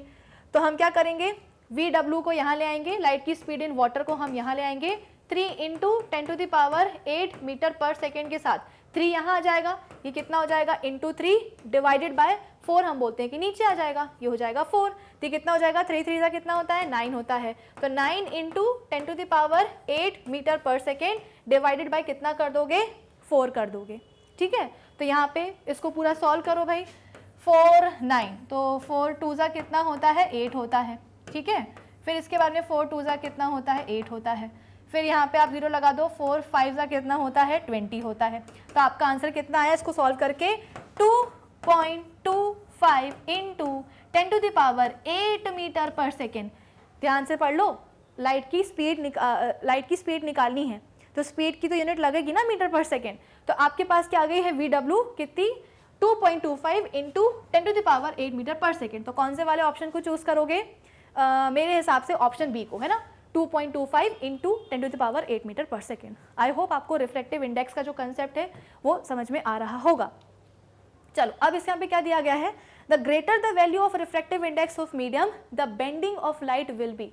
अगर किसी रिफ्रैक्टिव इंडेक्स की हमारे पास अगर कोई मीडियम है और उस मीडियम का जो रिफ्रैक्टिव इंडेक्स की जो वैल्यू है वो ज़्यादा है, इसका मतलब क्या कि उस मीडियम में जाकर के लाइट की बेंडिंग तो होना तय है, लेकिन वो बेंडिंग कैसी होगी, ज़्यादा होगी, है ना। आप खुद ही सोचो, आपके पास एक मीडियम है क्या, एयर। एयर से लाइट कहाँ आ रही है, एयर से लाइट आ रही है सपोज पानी में। पानी और एयर के बीच में बेसिकली पानी ज़्यादा डेंस है एयर से, उसमें तो कोई शक नहीं है। तो लाइट को जाना रहेगा यहाँ, लेकिन वो कहाँ से जाएगी, यहाँ से जाएगी। लेकिन अब दूसरे केस में जो मेरे पास लाइट है, जो इंसिडेंट रे है, वो एयर से तो आ रही है, लेकिन एयर से जा कहाँ रही है, वो जा रही है डायमंड में। डायमंड, पानी तो फिर भी लिक्विड है, लिक्विड के पार्टिकल्स के बीच में फिर भी थोड़ी बहुत स्पेसेस होंगी, लेकिन अगर मैं बात करूंगी डायमंड की, तो डायमंड तो क्या है, सॉलिड है ना, इसके पार्टिकल्स के बीच में तो जरा भी स्पेस नहीं होगी, यानी कि ट्रैफिक बहुत ज़्यादा होगा। इसका मतलब क्या कि डायमंड पानी से ज़्यादा डेंसर है। तो लाइट को जाना कैसे चाहिए था, लाइट को जाना चाहिए था ऐसे, लेकिन वो जाएगी कैसे, और बेंड होकर के जाएगी। क्यों बेंड होगी ज़्यादा, क्योंकि डेंसर मीडियम है। यही तो बोला जा रहा है कि अगर किसी मीडियम का, मैंने आपको बताया ना कि मीडियम का रिफ्रैक्टिव इंडेक्स ज़्यादा है, इसका मतलब क्या कि वो मीडियम कैसा है, डेंसर है। और अगर डेंसर मीडियम है, जिसका मतलब क्या कि लाइट की बेंडिंग होगी, और वो भी बहुत ज़्यादा होगी। ज़्यादा क्यों हो रही है, क्योंकि मीडियम डेंस है, वहाँ पे ट्रैफिक बहुत ज़्यादा है, और ऐसे ट्रैफिक में लाइट की स्पीड कम हो जाएगी, लेकिन लाइट को कैसे पहुँचना है, टाइम पे पहुँचना है। तो इसलिए वो क्या करेगी, शॉर्टेस्ट रूट पकड़ेगी, और शॉर्टेस्ट रूट पकड़ने के चक्कर में और ज़्यादा वो बेंड हो जाएगी। ठीक है, तो सवाल क्या होगा कि द ग्रेटर द वैल्यू, मतलब जवाब क्या होगा, the greater the value of refractive index of a medium the bending of light will be greater. समझ में आई बात। चलो नेक्स्ट क्वेश्चन क्या है कि आपको यहाँ पे दिया गया है कि you are given water, mustard oil, glycerine and kerosene, in which of these media a ray of light is incident obliquely at the same angle would bend the most। Basically यहाँ पे आपको 1 2 3 4 यहाँ पे आपको मीडिया दिए गए हैं, पानी, मस्टर्ड, ग्लिसरीन और केरोसिन, है ना। जैसे कि ये 2 3 4, तो यहाँ पे हम बोलते हैं कि मस्टर्ड है, यहाँ पे नहीं, यहाँ पे सबसे पहले हम लेते हैं वाटर, यहाँ पे हम लेते हैं मस्टर्ड, यहाँ पे हम लेते हैं मतलब मस्टर्ड ऑयल, यहाँ पे हम लेते हैं ग्लिसरीन और यहाँ पे हम लेते हैं केरोसिन। तो यहाँ पे आपके पास 4 अलग अलग मीडिया है, ठीक है। सपोज पानी में इंसिडेंट रे आ रही है, ठीक है ना, इंसिडेंट रे ने क्या किया है, पानी के सरफेस को स्ट्राइक किया है और ऑब्वियसली बात है स्ट्राइक करने के बाद में इसका रिफ्रैक्शन होगा। सिमिलरली अच्छा लाइट आ कहाँ से रही है, सपोज एयर से आ रही है, एयर से आ रही है, यहाँ पे भी जो रे है वो एयर से आ रही है, लेकिन आ तो रही है लेकिन जा कहाँ रही है, वो जा रही है मस्टर्ड ऑयल में। सिमिलरली यहाँ पे भी जो रे है लाइट की वो कहाँ से आ रही है, एयर से आ रही है, आ तो रही है एयर से लेकिन जा कहाँ रही है, ग्लिसरीन में जा रही है। सिमिलरली यहाँ पे भी इंसिडेंट रे आ रही है, कहाँ से आ रही है, एयर से आ रही है, लेकिन जा कहाँ रही है, ये जाएगी बेसिकली केरोसिन में, ठीक है। अच्छी बात ये है कि इन सभी बेसिकली मीडिया में जो इंसिडेंट रे आ रही है ना वो एक कॉमन एंगल बना करके आ रही है, यानी कि एंगल ऑफ इंसिडेंस बराबर है। सपोज यहाँ पे भी 30 है, यहाँ पे भी 30 है, यहाँ पे भी 30 है और यहाँ पे भी 30 है। तो आपसे पूछा जा रहा है, देखो यहाँ पे बोला गया है कि in which of these media a ray of light is incident obliquely at the same angle would bend the most. तो आपको बताना है कि जब ये इंसिडेंट रे अपने मीडियम को चेंज करेगी तो कौन से वाले मीडियम में जाकर के लाइट की जो बेंडिंग है वो सबसे ज़्यादा होगी। तो ऑब्वियसली बात है लाइट की बेंडिंग सबसे ज़्यादा कब होती है, जब मीडियम कैसा हो, डेंसर हो, है ना। तो आपको ये बताना है कि पानी, मस्टर्ड ऑयल, ग्लिसरीन और केरोसिन में से सबसे ज़्यादा डेंस मीडियम कौन सा होगा। तो आप मीडियम की डेंसिटी कैसे बता पाते हो, उनके रिस्पेक्टिव रिफ्रैक्टिव इंडेक्स से बता पाते हो। तो देखो यहाँ पे वैसे तो ये जो क्वेश्चन है ना इसमें आपको अलग से, जैसे कि आपको ये सवाल दिया गया है ना, अलग से आपको जो जो ऑप्शंस हैं उन सभी ऑप्शंस की रिफ्रैक्टिव इंडाइसेस दिए रहेंगे, लेकिन अभी नहीं दिए हैं इसलिए मैं आपको यहाँ पे आंसर में बता रही हूँ। The given material having their refractive index as kerosene, kerosene का है 1.44, पानी का है 1.33, मस्टर्ड ऑयल का है 1.46 और ग्लिसरीन का कितना है 1.74। यानी कि सबसे ज़्यादा चारों मीडिया में से सबसे ज़्यादा रिफ्रैक्टिव इंडेक्स कौन से मीडियम का है, ग्लिसरीन का है। Thus glycerine is more optically denser and hence have the largest refractive index, therefore a ray of light bend most in the glycerine. और सबसे ज़्यादा बेंडिंग कहाँ होगी लाइट की, ग्लिसरीन में ही होगी। क्यों, क्योंकि उसका रिफ्रैक्टिव इंडेक्स देखो सबसे ज़्यादा है 1.74, बाकी पानी का 1.33 है, उससे ज़्यादा मस्टर्ड ऑयल का है 1.46 है, उससे मतलब पानी से ज़्यादा है किसका, केरोसिन का 1.44, उससे ज़्यादा है मस्टर्ड ऑयल का और सबसे ज़्यादा है किसका, ग्लिसरीन का। तो जिसका रिफ्रैक्टिव इंडेक्स सबसे ज़्यादा वो मीडियम सबसे ज़्यादा डेंस, और अगर डेंस ज़्यादा है इसका मतलब क्या, लाइट की स्पीड हो जाएगी उसमें उतनी ही कम, यानी कि लाइट का जो डायरेक्शन है, लाइट की जो बेंडिंग है उस वाले मीडियम में उतनी ही ज़्यादा होगी। तो इसका जवाब क्या होना चाहिए, ऑप्शन डी, ग्लिसरीन। क्लियर है। चलो अब नेक्स्ट क्वेश्चन क्या है हमारे पास कि a light ray enters from medium A to medium B as shown in figure. The refractive index of medium B related to A will be, यहाँ पे आपसे क्या बोला जा रहा है कि refractive index of medium B with respect to medium A। तो आप इसको कैसे लिख सकते हो, न्यूमरेटर में B लिखोगे, B का refractive index, और डिनोमिनेटर में बाद वाले मीडियम यानी कि मीडियम ए का रिफ्रैक्टिव इंडेक्स लिखोगे, ठीक है। तो यहाँ पे हो क्या रहा है कि इंसिडेंट रे आ रही है, मीडियम ए से सरफेस से टकराती है, इसको जाना कैसे चाहिए था, ये जा कुछ मतलब इसको जाना ऐसे चाहिए था, है ना, लेकिन हुआ क्या, ये ऐसे नहीं गई, ये कैसे जा रही है, ये जा रही है कुछ इस तरीके से, ये जा रही है कुछ इस तरीके से। इसका मतलब क्या कि ये नॉर्मल की तरफ क्या हो गई है, ये बेंड हो गई है। अब नॉर्मल की तरफ लाइट तभी बेंड होती है जब मीडियम में जाने से उसकी स्पीड कम हो जाती है, स्पीड कम हो जाएगी इसलिए उसको शॉर्टकट लेना पड़ेगा, और शॉर्टकट लेना है इसीलिए वो नॉर्मल की तरफ बेंड हो रही है। तो इनिशियली जब लाइट मीडियम ए से मीडियम बी में जाती है तो उसको ये वाला पाथ फॉलो करना चाहिए था, लेकिन वो यहाँ से जा रही है। इसका मतलब क्या कि नॉर्मल की तरफ बेंड हो गई है। नॉर्मल की तरफ बेंड होने का मतलब क्या है कि मीडियम बी क्या है, एक डेंसर मीडियम है। मीडियम बी क्या है, एक डेंसर मीडियम है, और डेंसर मीडियम है मतलब क्या कि मीडियम बी का जो रिफ्रैक्टिव इंडेक्स है वो कैसा होगा, ज़्यादा होगा। हम मान लेते हैं अभी के लिए, क्योंकि हमको कोई वैल्यूज तो दी नहीं गई हैं, हमको ये बोला है कि जो रिफ्रैक्टिव इंडेक्स है मीडियम बी का with respect to medium A वो कैसा होगा। ऑप्शन देखो क्या क्या दिए गए हैं, क्या वो यूनिटी यानी कि 1, क्या वो यूनिटी से यानी कि 1 से बड़ा होगा, या वो 1 से छोटा होगा, या 1 के बराबर होगा, या 0 होगा। तो आप यहाँ पे बोलोगे कि मैम हमको क्लियरली दिखाई दे रहा है कि मीडियम ए से जब मीडियम बी में लाइट जा रही है तो वो मीडियम बी में जाकर के नॉर्मल की तरफ बेंड हो रही है, और नॉर्मल की तरफ लाइट तभी बेंड होती है जब मीडियम में जाकर के स्पीड कम होती है। कम होने का मतलब क्या है कि मीडियम वो डेंस है ना, शॉर्टकट लिया उसने। नॉर्मल के पास जब वो बेंड हुई, इसका मतलब क्या कि उसने शॉर्टकट लिया है। क्यों लिया है? क्योंकि टाइम पे पहुंचना है। क्यों पहुंचना है? क्योंकि स्पीड कम हो रही है, तो स्पीड कम कब होगी? जब मीडियम कैसा होगा? डेंसर होगा। इसका मतलब क्या कि इस मीडियम बी का जो रिफ्रैक्टिव इंडेक्स है वो कैसा होगा? मीडियम ए से ज़्यादा होगा। हम मान लेते हैं कि अभी के लिए मीडियम बी का जो रिफ्रैक्टिव इंडेक्स है वो कितना है? 2 है, और मीडियम ए का जो रिफ्रैक्टिव इंडेक्स है वो सपोज हम बोलते हैं कितना है? 1 है ना। मीडियम बी का जो रिफ्रैक्टिव इंडेक्स है वो 2 है, और मीडियम ए का कितना है? 1 है, क्योंकि मीडियम 2 डेंसर है, इसीलिए इसका रिफ्रैक्टिव इंडेक्स मीडियम ए से कैसा है? ज़्यादा है। तो इनका जो रेशियो है वो कैसा आ रहा है? 2 आ रहा है। 2 मतलब क्या? 1 से बड़ा, 1 से बड़ा। और यही तो सवाल में पूछा गया है कि जो रिफ्रैक्टिव इंडेक्स होगा मीडियम 2 का विद रिस्पेक्ट टू ए वो कैसा होगा? 1 के बराबर, 1 0, या 1 से छोटा, या 1 से बड़ा। तो आपको बोलना होगा कि मैं 1 से बड़ा होगा। क्या होगा? 1 से बड़ा होगा। ठीक है। क्यों? तो इसमें आपको ध्यान से समझना होगा कि medium, the refractive index of medium 2 with respect to A, तो विद रिस्पेक्ट टू के बाद वाला जो मीडियम होता है उसको आप रखते हो बाद में, यानी कि डिनोमिनेटर में, पहले वाले को रखते हो न्यूमरेटर में। तो अगर हम मान लेते हैं कि न्यूमरेटर में जो रिफ्रैक्टिव इंडेक्स बी है उसका मतलब जो मीडियम बी है उसका रिफ्रैक्टिव इंडेक्स कितना है? 2 है, और मीडियम ए का कितना है? 1 है, तो वैल्यू कितनी आ रही है? 2, यानी कि 1 से ज़्यादा।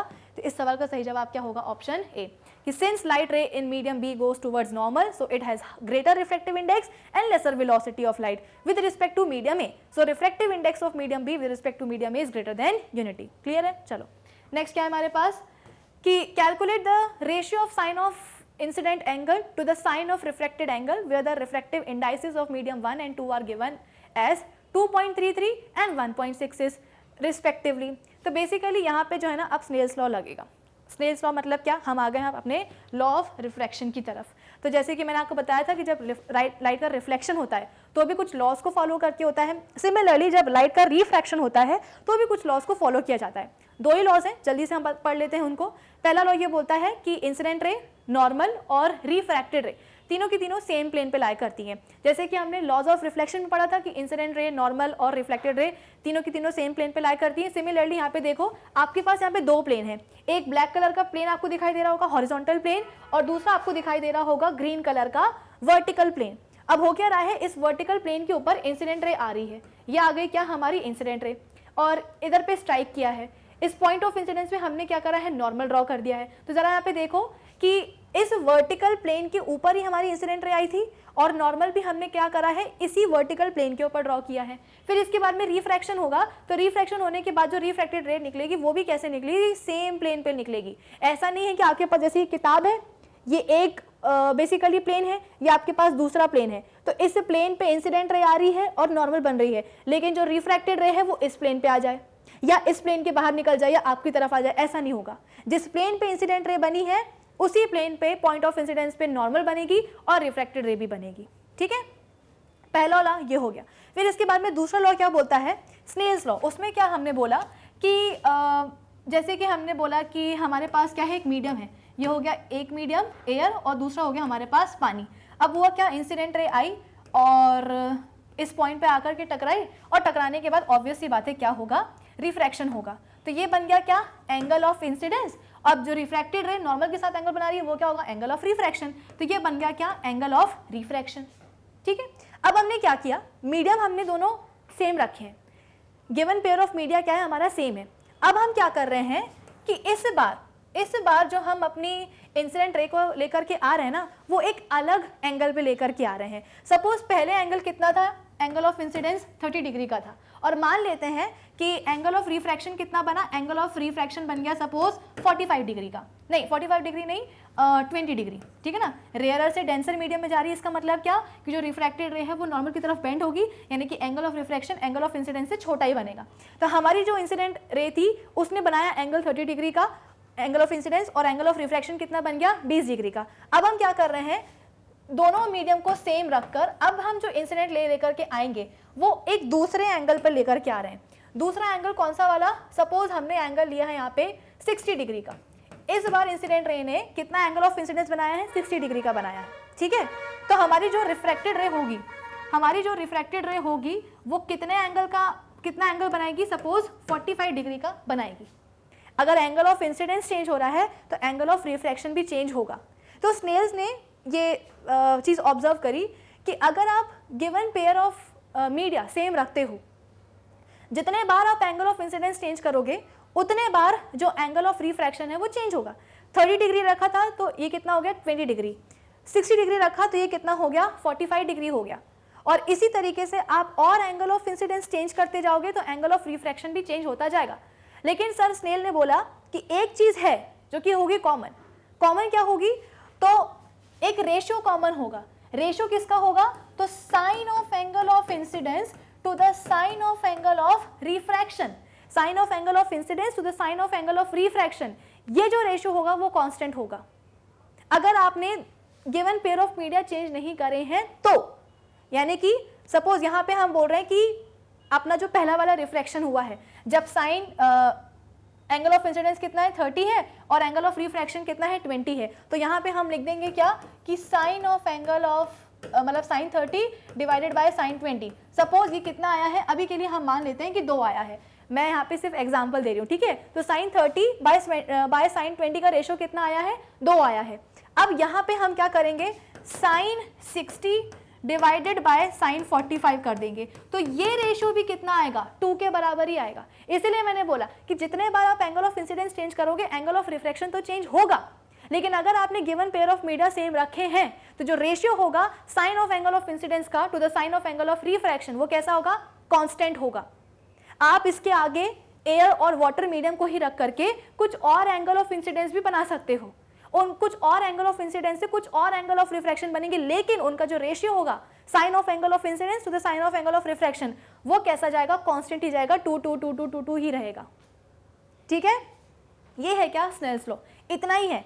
उसके आगे का एक फॉर्म और हमारे पास आ जाता है क्या कि sine of basically sine of angle of incidence to the sine of angle of refraction, ये किसके बराबर हो जाता है? Refractive index of medium 2 with respect to refractive index of medium 1। Refractive index 2 मतलब क्या? मीडियम 2 मतलब क्या? वो वाला मीडियम जिसमें कि रिफ्रैक्टेड रे जा रही है। मीडियम 1 मतलब कौन सा? वो वाला मीडियम जिसमें हम बोल रहे हैं कि इंसिडेंट रे आ रही है ना। तो जिस मीडियम से इंसिडेंट रे आती है वो हो गया मीडियम 1, और जिस मीडियम में रिफ्रैक्टेड रे जाती है उसको हम बोलते हैं मीडियम 2। तो ये एक दूसरा फॉर्मूला है स्नेल्स लॉ का कि sine of angle of incidence to the sine of angle of refraction is equals to refractive index of medium 2 with respect to refractive index of medium 1। अब हमको पता है कि रिफ्रैक्टिव इंडेक्स और speed जो होती है लाइट की उसमें क्या रिलेशन होता है? इनवर्स होता है। तो यहाँ पे हम लिखेंगे speed of light in medium 1 और speed of light in medium 2। इतना क्लियर है? इसको आप यहाँ ले जाओ तो कितना बन जाएगा? n1 sine of angle of incidence फिर is equals to sine r को आप यहाँ ले जाओ तो कितना बन जाएगा? n2 और sine of angle of refraction. ठीक है, तो ये क्या बन गया? स्नेल्स लॉ का एक दूसरा बेसिकली फॉर्मूला बन गया है। तो अब इसी पे बेस्ड आपके पास क्या है, ये वाला सवाल है कि calculate the ratio of sine of angle of incidence to the sine of angle of refraction if the refractive indices of medium 1 and 2 are as given below. तो बेसिकली आपको ये फॉर्मूला लगाना है। क्या बोला जा रहा है आपको कि sine of angle of incidence और sine of angle of refraction का आपको रेशियो निकालना है। कब? जब आपको मीडियम 2 और मीडियम 1 का जो रिफ्रैक्टिव इंडेक्स है वो दिया गया है। तो मीडियम 2 का रिफ्रैक्टिव इंडेक्स कितना है भाई? यहाँ पे हम बोल रहे हैं कि मीडियम 2 का रिफ्रैक्टिव इंडेक्स है कितना? 1.66। तो यहाँ पे हम लिख देंगे क्या? 1.66 डिवाइडेड बाय, ये वाला फॉर्मूला लगा रहे हैं हम, ठीक है। रिफ्रैक्टिव मीडियम 1 का जो रिफ्रैक्टिव इंडेक्स है वो कितना यहाँ पे गिवन है? 2.33। कितना गिवन है यहाँ पे? 2.33। तो जब आप इसको सॉल्व करोगे, डेसिमल हटाओगे तो ऊपर 2 जीरो आ जाएंगे, ये हटाओगे तो ऊपर 2 जीरो, नीचे 2 जीरो आ जाएंगे, 0 से 0 चला जाएगा, ठीक है। बचेगा यहाँ पे कितना? बेसिकली यहाँ पे आपका आंसर आ जाएगा 0.71। ठीक है, ये क्या आया है? 0.71। ये 0.71 क्या है? Sine of angle of incidence और sine of angle of refraction का क्या है? एक रेशियो है। तो आपसे एग्जैक्टली यही पूछा गया था कि मीडियम 1 और मीडियम 2 का अगर आपको रिफ्रैक्टिव इंडाइसेस अगर आपको दिए गए हैं तो आप ये जो रेशियो है sine of angle of incidence to the sine of angle of refraction, ये आप कैसे निकालोगे? तो देखो यहाँ पे लिखा गया है कि the Snell law is given by n1 sin θ1 is equals to n2 sin θ2, है ना। To get sine theta 1 theta 2 आपको क्या करना पड़ेगा, n2 अपॉन n1 करना पड़ेगा। n1 की जगह पे आप लिख दोगे क्या, n1 कहाँ गया अपना, n1 की जगह पे आप लिख दोगे क्या 2.33, n2 की जगह पे लिख दोगे आप 1.66, तो आपका आंसर कितना आ जाएगा 0.71 आ जाएगा। तो अब आप क्या करोगे, इस सवाल का सही जवाब किसको टिक करोगे या किसको फिल करोगे, कौन से वाले ऑप्शन के बबल को फिल करोगे, तो ऑप्शन ए 0.71, ठीक है। चलो अब इसके बाद में हम चलते हैं आगे और अपने नेक्स्ट क्वेश्चन पे आते हैं। नेक्स्ट क्वेश्चन, अच्छा नेक्स्ट क्वेश्चन के पहले आपको साइन 0, साइन 30, साइन 45, साइन 60 और साइन 90 तक की जो वैल्यूज़ हैं वो आपको याद होनी चाहिए। वैसे तो मैथ्स में जब आप ट्रिग्नोमेट्री पढ़ते हो, क्लास 10th में तो पढ़ी होगी ना, तो याद हो ही गई होगी, लेकिन अगर नहीं हुई है तो अब कर लेना, क्योंकि जब हम रिफ्रैक्टिव इंडाइसिस के सवाल सॉल्व करते हैं तो साइन 30, साइन 45 इन सब की वैल्यूज़ जो है काम आ जाती हैं। तो अब यहाँ पे क्या है कि figure shows a ray of light as it travels from medium A to medium B, refractive index of medium B relative to medium A. अब यहाँ पे हमसे क्या बोला जा रहा है कि आपको एक और रेशियो निकालना है। रेशियो कैसा निकालना है, refractive index of medium B with respect to A. मैंने आपको हमेशा बोला है कि वो वाला मीडियम जो कि विद रिस्पेक्ट टू या रिलेटिव जैसे वर्ड्स के बाद लिखा जाता है उनको आप लिखोगे बाद में। बाद में मतलब कहाँ, डिनोमिनेटर में। पहले किसको लिखोगे, ये वाले मीडियम को, है ना, विद रिस्पेक्ट टू के पहले वाला मीडियम कहाँ आएगा, न्यूमरेटर में आएगा। तो सवाल में क्या बोला गया है कि refractive index of medium B with respect to A, आपको ये वाला रेशियो निकालना है।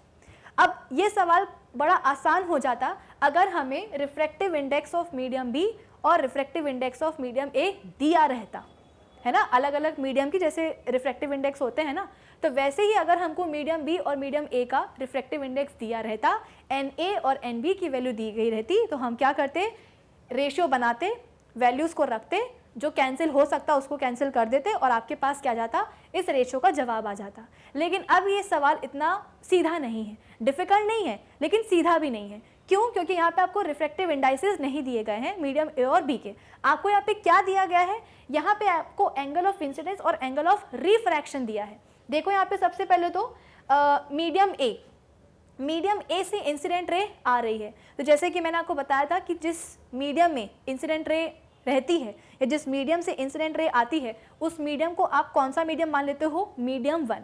क्या मान लेते हो, मीडियम 1। तो मीडियम ए की जगह पे हम मीडियम 1 भी लिख सकते हैं। तो इस मीडियम का जो रिफ्रैक्टिव इंडेक्स है वो क्या हो जाएगा, रिफ्रैक्टिव इंडेक्स ऑफ मीडियम 1, या इसको आप रिफ्रैक्टिव इंडेक्स ऑफ मीडियम ए भी लिख सकते हो। तो वो वाला मीडियम जिसमें से इंसिडेंट रे आती है वो हो गया अपना मीडियम 1, उसका रिफ्रैक्टिव इंडेक्स हो गया n1 और उसको दूसरा नाम हम क्या दे सकते हैं, na। फिर ये जो इंसिडेंट रे आई है, देखो इसने नॉर्मल के साथ कितना एंगल बनाया है, 60 डिग्री का बनाया है।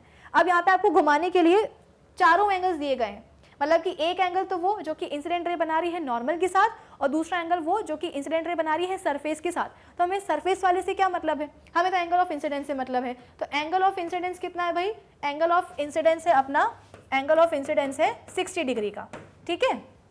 फिर ये जो इंसिडेंट रे है, रिफ्रैक्शन हो रहा है इसका, अब ये जो रिफ्रैक्टेड रे है ये कहाँ जा रही है, मीडियम बी में जा रही है। तो जहाँ रिफ्रैक्टेड रे जाती है जिस मीडियम में, उसको आप कहते हो क्या, मीडियम 2।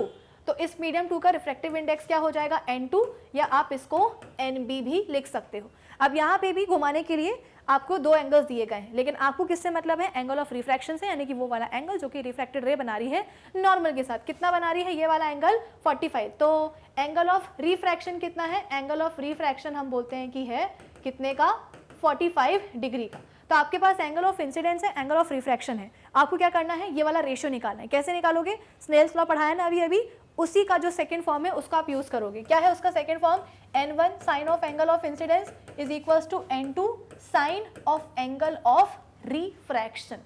क्या करोगे, साइन i और साइन r को आप एक जगह ले आओ, और साइन बेसिकली यहाँ पे आप बोल सकते हो कि n2 और n1 को एक जगह ले आओ, ठीक है, ये कर दिया आपने। अब आप क्या करोगे, i की जगह पे रख दोगे 60 डिग्री, तो ये कितना हो जाएगा, साइन 60 हो जाएगा। और r की जगह पे क्या रख दोगे, कितना एंगल ऑफ रिफ्रैक्शन 45 डिग्री का है ना, तो यहाँ पे आप रख दोगे साइन 45। अब साइन 60 कितना होता है, √3/2। साइन 45 कितना होता है, 1/√2। चाहो तो आप ये वाली टेबल देख सकते हो। Sine 60 is equals to 3/√3/2, sine 45 कितना होता है 1/√2, वही मैंने लिया है यहाँ पे। अब क्या करोगे, इसको सॉल्व करने के लिए जो डिनोमिनेटर है ना उसको ऊपर ले आओ, ऊपर आकर के ये मल्टीप्लाई हो जाएगा, मल्टीप्लाई तो होगा लेकिन घूम के होगा, उल्टा होके, कैसे, √2 ऊपर आ जाएगा और 1 नीचे आ जाएगा। तो यहाँ पे ये कितना हो जाएगा, यहाँ पे ये हो जाएगा √3 इंटू √2/2। अब आपने पढ़ा होगा मैथ्स में कि √2 इंटू √2 कितना होता है 2 होता है, √5 इंटू √5 कितना होता है 5 होता है। तो इस 2 को आप और कैसे लिख सकते हो, इसको आप लिख सकते हो √3 इंटू √2 डिवाइडेड बाय √2 इंटू √2। कुछ नहीं किया है मैंने, बस इस 2 को √2 इंटू 2 रूट की तरह लिखा है। तो कितना हो जाएगा, एक 2 रूट ऊपर वाले 2 रूट के साथ कैंसिल आउट हो जाएगा, बचेगा कितना, बचेगा यहाँ पे हमारा रूट, क्या हो जाता है ये बीच बीच में, √3/2, ये क्या हो जाएगा, ये बचेगा आपका √3/√2। क्या बचेगा, √3/√2। ये किसके बराबर है, बराबर में कौन चल रहा था भाई, बराबर में चल रहा था n2/n1, n2/n1। और n2 क्या है, n2 है अपना बेसिकली मीडियम सेकेंड, इसीलिए मैंने आप पे पहले ही लिख दिया था। जो ए मीडियम है उसको हमने बोला था मीडियम 1, जहां से इंसिडेंट रे आ रही थी, उस मीडियम का रिफ्रैक्टिव इंडेक्स क्या था Na, जिसको कि आप n1 भी लिख सकते हो। मीडियम 2 कौन सा था, जिसमें कि आपकी रिफ्रैक्टेड रे जा रही थी, यानी कि मीडियम बी, उसका रिफ्रैक्टिव इंडेक्स आप क्या लिख सकते हो Nb या N2। तो यहाँ पे जो N2 है, N2 किसके बराबर है, N2 बराबर है देखो यहाँ पे Nb के। तो यहाँ पे आप N2 की जगह पे क्या लिख सकते हो, Nb लिख सकते हो, डिवाइडेड बाय N1 की जगह पे आप क्या लिख सकते हो, कहाँ गया N1, N1 की जगह पे आप क्या लिख सकते हो, Na लिख सकते हो। और एग्जैक्टली आपको यही तो पता करना था, सवाल में क्या लिखा गया था कि refractive index of medium B with respect to A आपको निकालना है, तो वही तो निकाला है आपने, refractive index of medium B with respect to 1 या ए, कितना आया है आपका, आया है √3/2। तो कौन सा वाला ऑप्शन कहाँ गया, इसके कौन सा वाला ऑप्शन आप चूज करोगे, तो ऑप्शन ए। इतना क्लियर है, आया ना समझ में सबको। एक काम करो, चाहो तो इस पूरे सोल्यूशन का आप स्क्रीनशॉट जो है ना ले सकते हो। कैसे लोगे, सबसे पहले तो वीडियो को पॉज कर देना, मैं साइड हो जाती हूँ, वीडियो को पॉज कर देना और इसका पूरा स्क्रीनशॉट ले लेना, ठीक है। चलो अब हम आ जाते हैं अपने नेक्स्ट क्वेश्चन के ऊपर। नेक्स्ट क्वेश्चन क्या है कि total number of centre of curvature in spherical lenses. अब वही जैसे कि हमने स्फेरिकल मिरर्स के कंपोनेंट्स पढ़े थे ना, वैसे ही हम क्या करेंगे, स्फेरिकल लेंसेज के कंपोनेंट्स पढ़ेंगे। हमको 2 ही पढ़ने हैं लेंसेज, स्फेरिकल लेंसेज, एक हमको पढ़ना है कॉनकेव और एक हमको पढ़ना है कॉन्वेक्स लेंस, ठीक है। तो कैसे पढ़ सकते हैं इनके कंपोनेंट्स को, तो डायग्राम से पढ़ लेते हैं, जल्दी हो जाएगा। हमारे पास क्या है अभी के लिए, ये एक कॉनकेव लेंस है। केव मतलब मैंने आपको समझाया था ना, केव मतलब क्या कि गुफा, कि हमारी जो इंसिडेंट रे है वो क्या कर रही है, एक गुफा में घुस रही है। तो वो वाला मिरर या वो वाला लेंस कौन सा होगा, कॉनकेव लेंस होगा, ठीक है। तो यहाँ पे हमारे पास क्या है, कॉनकेव लेंस है। अब आप अगर ध्यान से देखोगे तो इसका ये वाला जो हमारा जो लेंस होते हैं ना, स्फेरिकल लेंसेज, उनके 2 सरफेसेस होते हैं, 2 स्फेरिकल सरफेसेस होते हैं, ठीक है। हमारे लेंस का जो ये वाला स्फेरिकल सरफेस है, ये वाला स्फेरिकल सरफेस हम बोलते हैं कि इस वाले स्फीयर का हिस्सा है। सिमिलरली हमारे लेंस का जो दूसरा वाला स्फेरिकल सरफेस है, ये हम बोलते हैं कि दूसरे वाले स्फीयर का एक हिस्सा है। तो आप ये भी बोल सकते हो कि 2 स्फीयर ने मिलकर क्या करा है, एक कॉनकेव लेंस बना दिया है।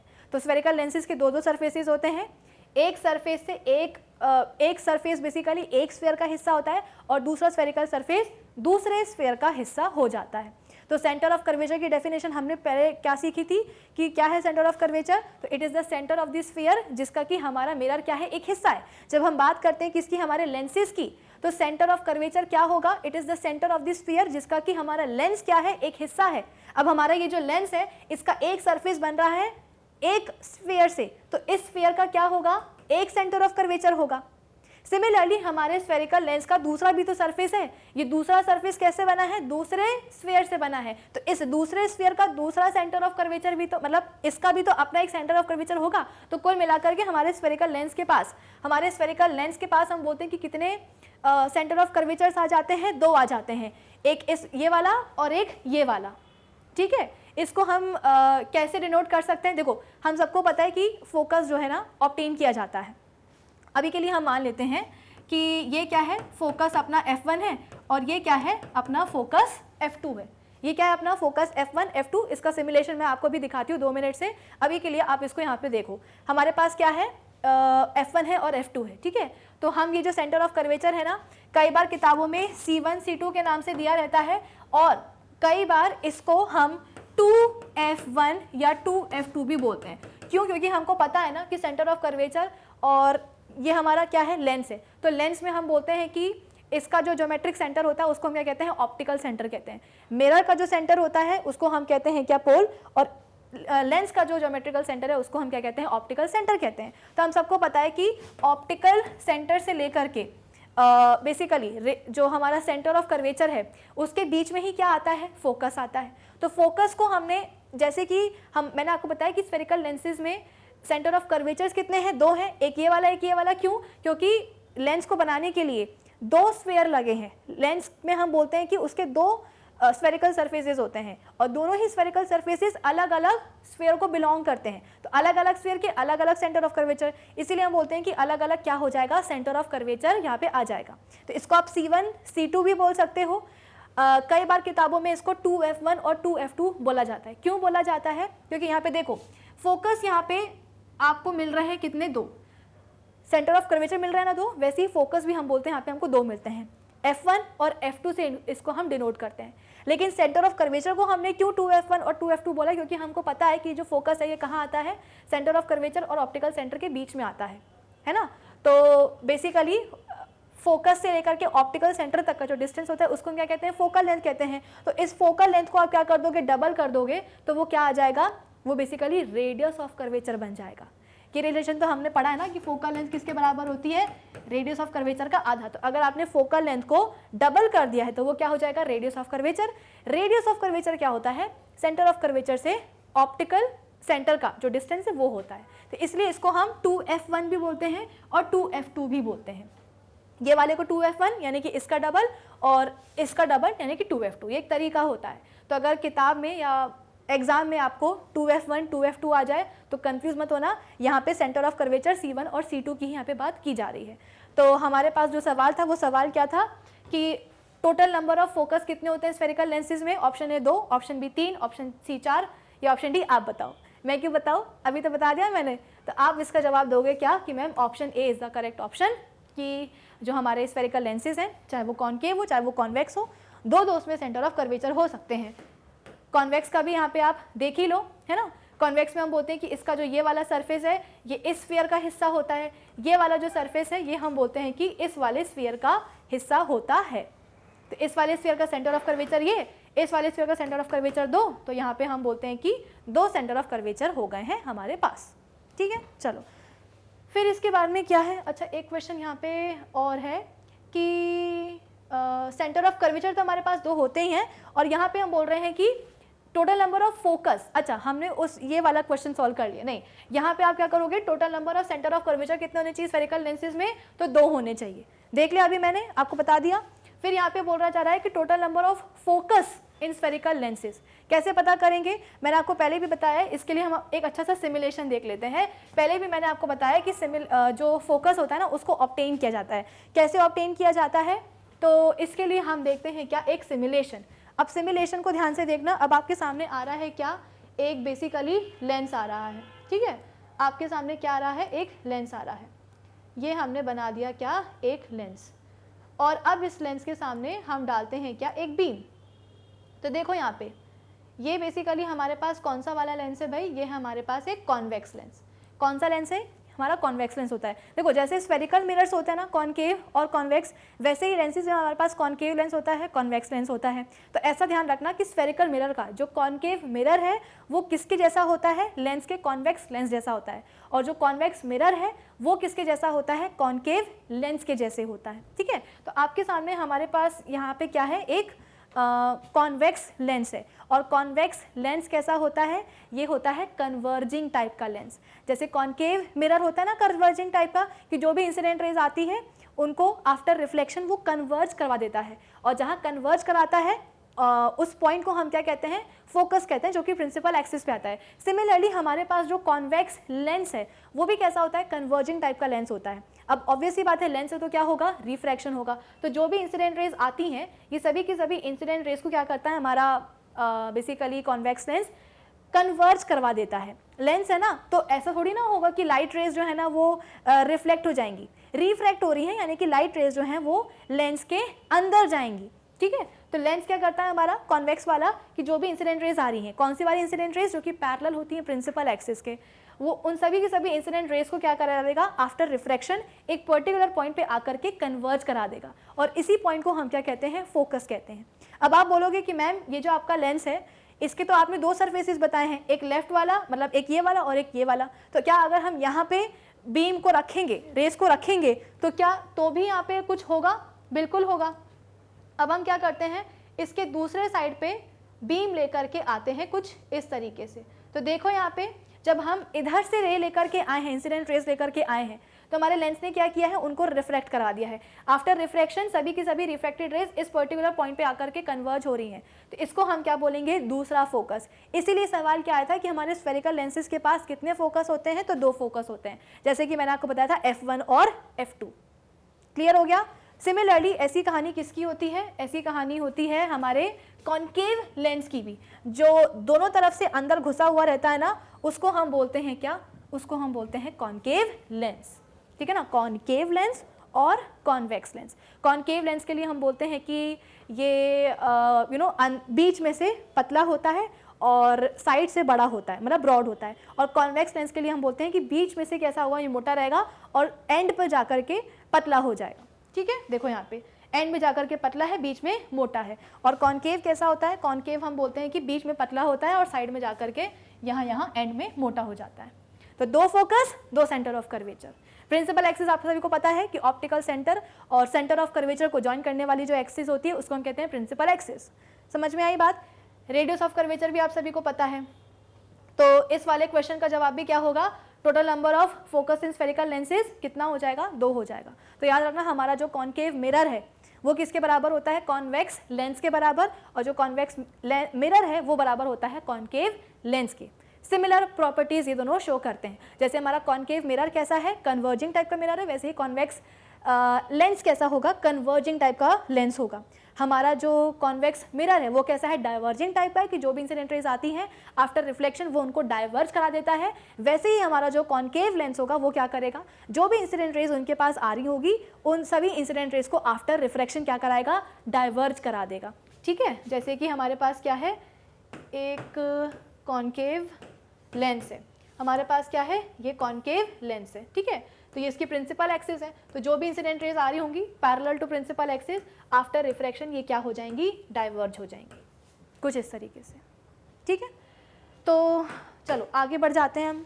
आगे क्या है हमारे पास कि the diagrams showing the correct path of the रे आफ्टर पासिंग थ्रू द।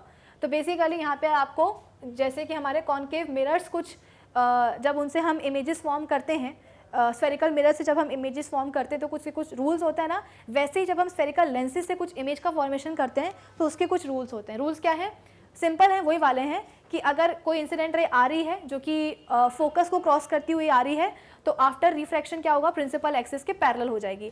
यहाँ पे भी ऐसे ही होगा कि अगर हमारे पास कोई इंसिडेंट रे आ रही होगी जो कि हमारे कॉन्केव लेंस के फोकस को ऐसा लग रहा होगा कि क्या कर रही है, क्रॉस कर रही है, तो आफ्टर रिफ्रैक्शन क्या होगा, प्रिंसिपल एक्सिस के पैरेलल हो जाएगी। इसका उल्टा भी होता है।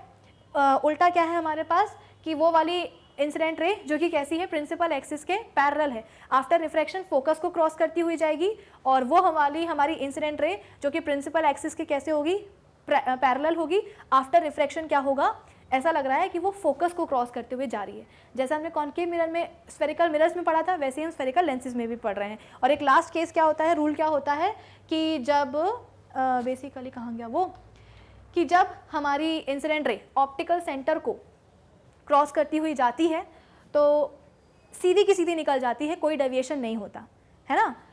कॉन्केव में भी यही चीज़ है और कॉन्वेक्स में भी यही चीज़ है। कॉन्वेक्स में हम देखो इंसिडेंट रे आ रही है ऑप्टिकल सेंटर से, जैसी आ रही है वैसी की वैसी जा रही है, कोई डेविएशन नहीं हो रहा। यहाँ पे भी इंसिडेंट रे आ रही है ऑप्टिकल सेंटर से, कॉन्केव लेंस है ये, तो इंसिडेंट रे आ रही है ऑप्टिकल सेंटर को क्रॉस कर रही है और ऐसी कैसी निकल जा रही है, कोई भी डेविएशन नहीं हो रहा है। ये क्या हुआ अपना, इसका थर्ड रूल हुआ। अब जल्दी से एक बार ये देख लेते हैं कि इमेज का फॉर्मेशन कैसे होता है। रुको, इसके पहले ये जो सवाल है ये हम सॉल्व कर लेते हैं कि the diagram showing the correct path of the रे आफ्टर पासिंग थ्रू। तो ये जो फर्स्ट डायग्राम है ये हमको बता रहा है कि हाँ इंसिडेंट रे आ रही है, ऑप्टिकल सेंटर से जा रही है, तो ऑप्टिकल सेंटर से निकलने के बाद कोई डेविएशन नहीं होगा, सीधे के सीधे ऐसी निकल जाएगी। तो अपना जो फर्स्ट वाला डायग्राम है ये बिल्कुल सही है। सेकेंड वाला क्या बोल रहा है कि इंसिडेंट रे आ रही है जो कि प्रिंसिपल एक्सिस के पैरेलल है, तो आफ्टर रिफ्लेक्शन क्या होगा, फोकस को क्रॉस करती हुई जाएगी, तो ये वाला भी बिल्कुल सही है। थर्ड वाला क्या है कि एक इंसिडेंट रे है जो कि क्या कर रही है, बेसिकली फोकस को क्रॉस करती हुई आ रही है, फोकस को क्रॉस करती हुई आएगी तो इसका उल्टा हो जाएगा, इस वाले केस का उल्टा हो जाएगा क्या कि जो रिफ्लेक्टेड रे है वो प्रिंसिपल एक्सिस के पैरेलल हो जाएगी, तो ये वाला ऑप्शन भी बिल्कुल सही है।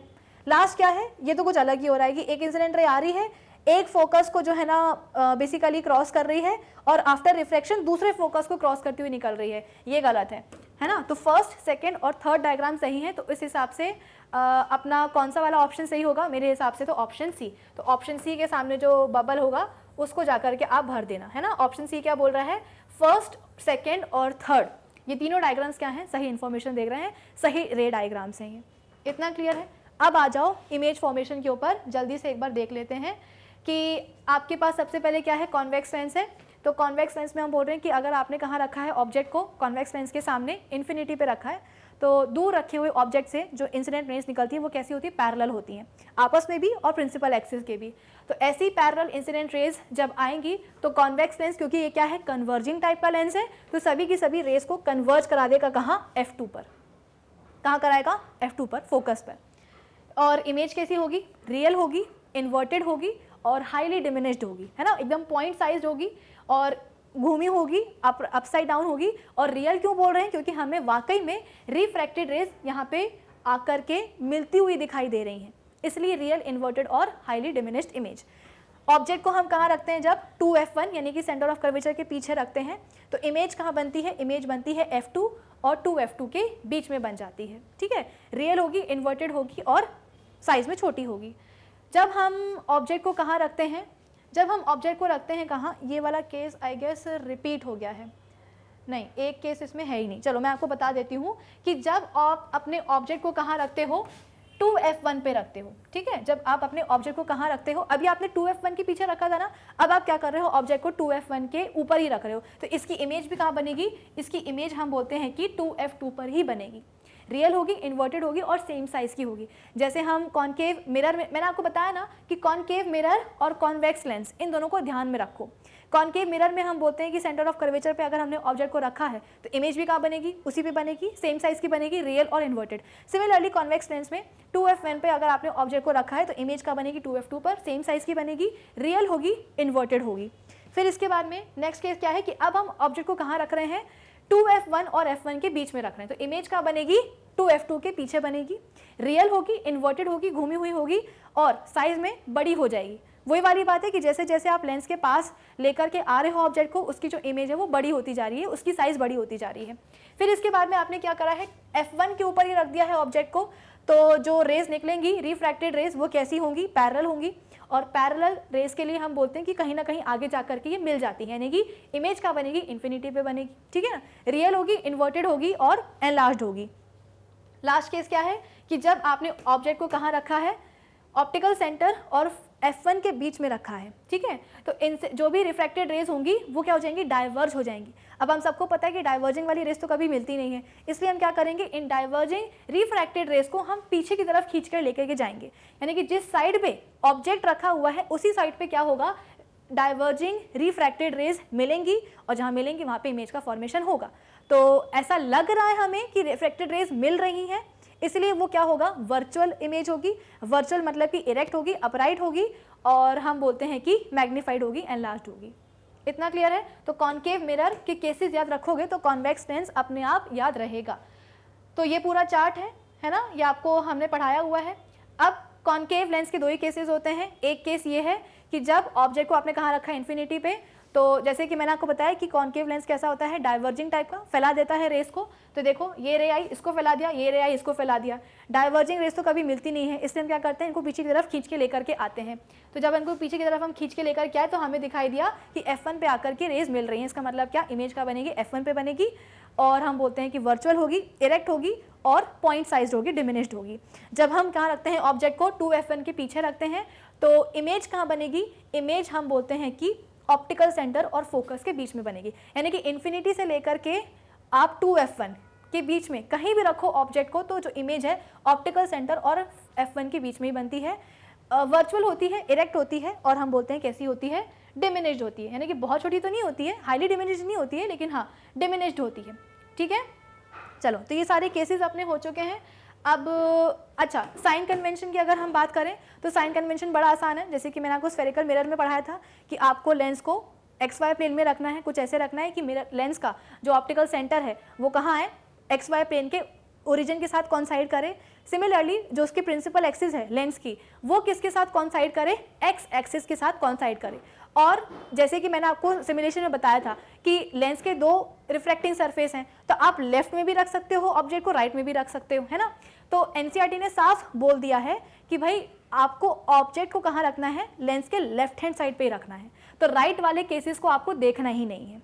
ठीक है, ऑब्जेक्ट को आप हमेशा कहाँ रखोगे, लेंस के लेफ्ट हैंड साइड में ही रखोगे। इतना क्लियर। अब सवाल क्या है कि observe the following incomplete ray diagram of an object where image A-B is formed. A-B- होना चाहिए ये, A-B- is formed after refraction from a convex lens. तो बेसिकली यहाँ पे जो अभी हमने केसेस पढ़े हैं ना, उन्हीं केसेस के ऊपर ये सवाल है कि एक ऑब्जेक्ट को हमने रखा कॉन्वेक्स लेंस के सामने, और इसकी जो इमेज है वो कहाँ बनी, f2 और 2f2 के बीच में बनी। तो आपको बताना है कि ऑब्जेक्ट को आपने रखा कहाँ होगा। तो सीधी सी बात है, इन्फिनिटी पे रखोगे तो कहाँ बनेगी इमेज, f2 पे बनेगी, है ना। और हम बोलते हैं कि अगर आपने 2,1f पे रखा है ऑब्जेक्ट को, तो इमेज का बनेगी 2f2 पे बनेगी। लेकिन यहाँ पे हम बोल रहे हैं कि f2 और 2f2 के बीच में बन रही है इमेज। इसका मतलब क्या कि डेफिनेटली आपने ऑब्जेक्ट को कहाँ रखा होगा, A-B को कहाँ रखा होगा, आपने 2f1 के पीछे रखा होगा। इसीलिए उसकी जो इमेज है वो कहाँ बन रही है, f2 और 2f2 के बीच में बन रही है। यही बोला जा रहा है ना। तो on the basis of the above information in the blanks the position of the object would object AB would have been, तो इमेज ऑब्जेक्ट की पोजीशन क्या होगी, बियॉन्ड 2f1, यानी कि सेंटर ऑफ कर्वेचर C1 के पहले होगा क्या ऑब्जेक्ट, इसीलिए उसकी इमेज f2 2f2 के बीच में बन रही है। फिर क्या है, size of the object would have been smaller, क्योंकि हमको पता है, देखो जब 2f1 पे रखोगे तब 2f2 पे बनती है इमेज, तब जाकर के रियल इन्वर्टेड और सेम साइज की बनती है। इसके पहले अगर आप 2f1 के पीछे रख रहे हो ऑब्जेक्ट को, तो उसकी इमेज हमेशा कैसी बनेगी, छोटी बनेगी। तो size of the object would have been, तो ऑब्जेक्ट की, अच्छा ऑब्जेक्ट की साइज कैसी होगी, ऑब्जेक्ट की साइज तो हम बोलते हैं कि बड़ी होगी, है ना, क्योंकि इमेज की साइज कैसी होगी, छोटी होगी। तो ऑब्जेक्ट की साइज बड़ी होगी, और यहाँ पे आप बोल सकते हो कि बियॉन्ड 2f1। तो सही ऑप्शन क्या होगा, एट f1 पे तो हमने रखा नहीं है, 2f1 पे भी नहीं रखा है हमने, इन्फिनिटी पे भी नहीं रखा है, हमने कहाँ रखा है, 2f1 पे रखा है। और जिसके कारण ऑब्जेक्ट का जो साइज होगा वो इमेज के साइज से कैसा होगा, बड़ा होगा, बिगर होगा या ग्रेटर होगा। तो सही ऑप्शन क्या है, ऑप्शन डी। तो ऑप्शन डी पे का जो बबल होगा उसको जाकर के फिल कर देना। इतना क्लियर है। चलो जल्दी से आ जाते हैं हम अपने नेक्स्ट क्वेश्चन के ऊपर। ये उसी का पूरा सोल्यूशन है, ठीक है ना। देखो आपने रखा है ऑब्जेक्ट को 2f1 के पीछे, तो इमेज का बनेगी, इंसिडेंट रेज निकल के आएंगी, एक होगी parallel to the principal axis, principal axis की जो पैरेलल होगी वो फोकस को क्रॉस करती हुई जाएगी। ऑप्टिकल सेंटर से एक इंसिडेंट रे निकल रही है, वो बिना किसी डेविएशन के आगे निकल जाएगी, जहां पे जाकर के रिफ्रैक्टेड रे मिलती है वहीं पे इमेज का फॉर्मेशन हो जाता है, which is between f2 and 2f2। उल्टी होगी, रियल होगी, इन्वर्टेड होगी, और ऑब्जेक्ट के साइज से छोटी होगी। क्लियर आपको। चलो अब हम आ जाते हैं कहाँ, अपने नेक्स्ट क्वेश्चन के ऊपर। अब ये जो आपके पास ऑब्जेक्ट डिस्टेंस आया है ना, इससे आप क्या करोगे, मैग्निफिकेशन निकालोगे। Magnification is equal to v/u होता है। हम यहाँ पे मैग्निफिकेशन क्यों निकाल रहे हैं, क्योंकि यहाँ पे मैग्निफिकेशन की दो वैल्यूज आने वाली हैं। क्यों आने वाली है, देख लो चाहो तो, जो ऑप्शन है उसमें भी आपको मैग्निफिकेशन की दो वैल्यूज दी गई हैं। क्यों दी गई हैं, क्योंकि इमेज डिस्टेंस अभी पक्का नहीं है कि वो पॉजिटिव है या नेगेटिव है। तो अभी जब हमने ऑब्जेक्ट डिस्टेंस, जब हमने इमेज डिस्टेंस पॉजिटिव 36 सेंटीमीटर लिया है, तो उसके हिसाब से जो ऑब्जेक्ट डिस्टेंस है वो कितना आया है, -36 सेंटीमीटर आया है। तो इसके लिए हम लेंस फॉर्मूला क्या लगा सकते हैं, या मैग्निफिकेशन फॉर्मूला क्या लगा सकते हैं। तो v/u, v हम लेंगे पॉजिटिव 36 सेंटीमीटर, u लेंगे -36 सेंटीमीटर, ये गया, बचा कितना, -1। तो एक मैग्निफिकेशन की वैल्यू कितनी आ गई, -1। अब क्या करेंगे, अब हम दूसरा केस देखेंगे जहां पे हम v को -36 सेंटीमीटर लेंगे। तो कैसे सॉल्व करेंगे, तो 1/u is equal to 1/v -1/f, lens formula. v कितना लगाएंगे, अब लेंगे -36 सेंटीमीटर माइनस फोकल लेंथ, यहाँ पे हम कितनी लेने वाले हैं भाई, फोकल लेंथ लेंगे हमारी 18 सेंटीमीटर, ठीक है। ये माइनस फॉर्मूले का माइनस है, फोकल लेंथ तो पॉजिटिव ही होगी, कॉन्वेक्स लेंस है क्योंकि। ले लो यहाँ पे आप एलसीएम, कितना आ जाएगा यहाँ पे, ये हो जाएगा -38 -36, 36 + 18 9 10 11 12 13 14, तो ये कितना आ जाएगा -54, -54 डिवाइडेड बाय 36 × 18, 18 3 कितना होता है, 18 3 होता है 54, ठीक है। तो यहाँ से ये चला जाएगा 3 1 3 3 2 6, तो घुमा फिरा के आपके पास ऑब्जेक्ट डिस्टेंस कितना आने वाला है -12 सेंटीमीटर। समझ में आया ना भाई, -18 -36 माइनस माइनस प्लस, तो -54 आ गया।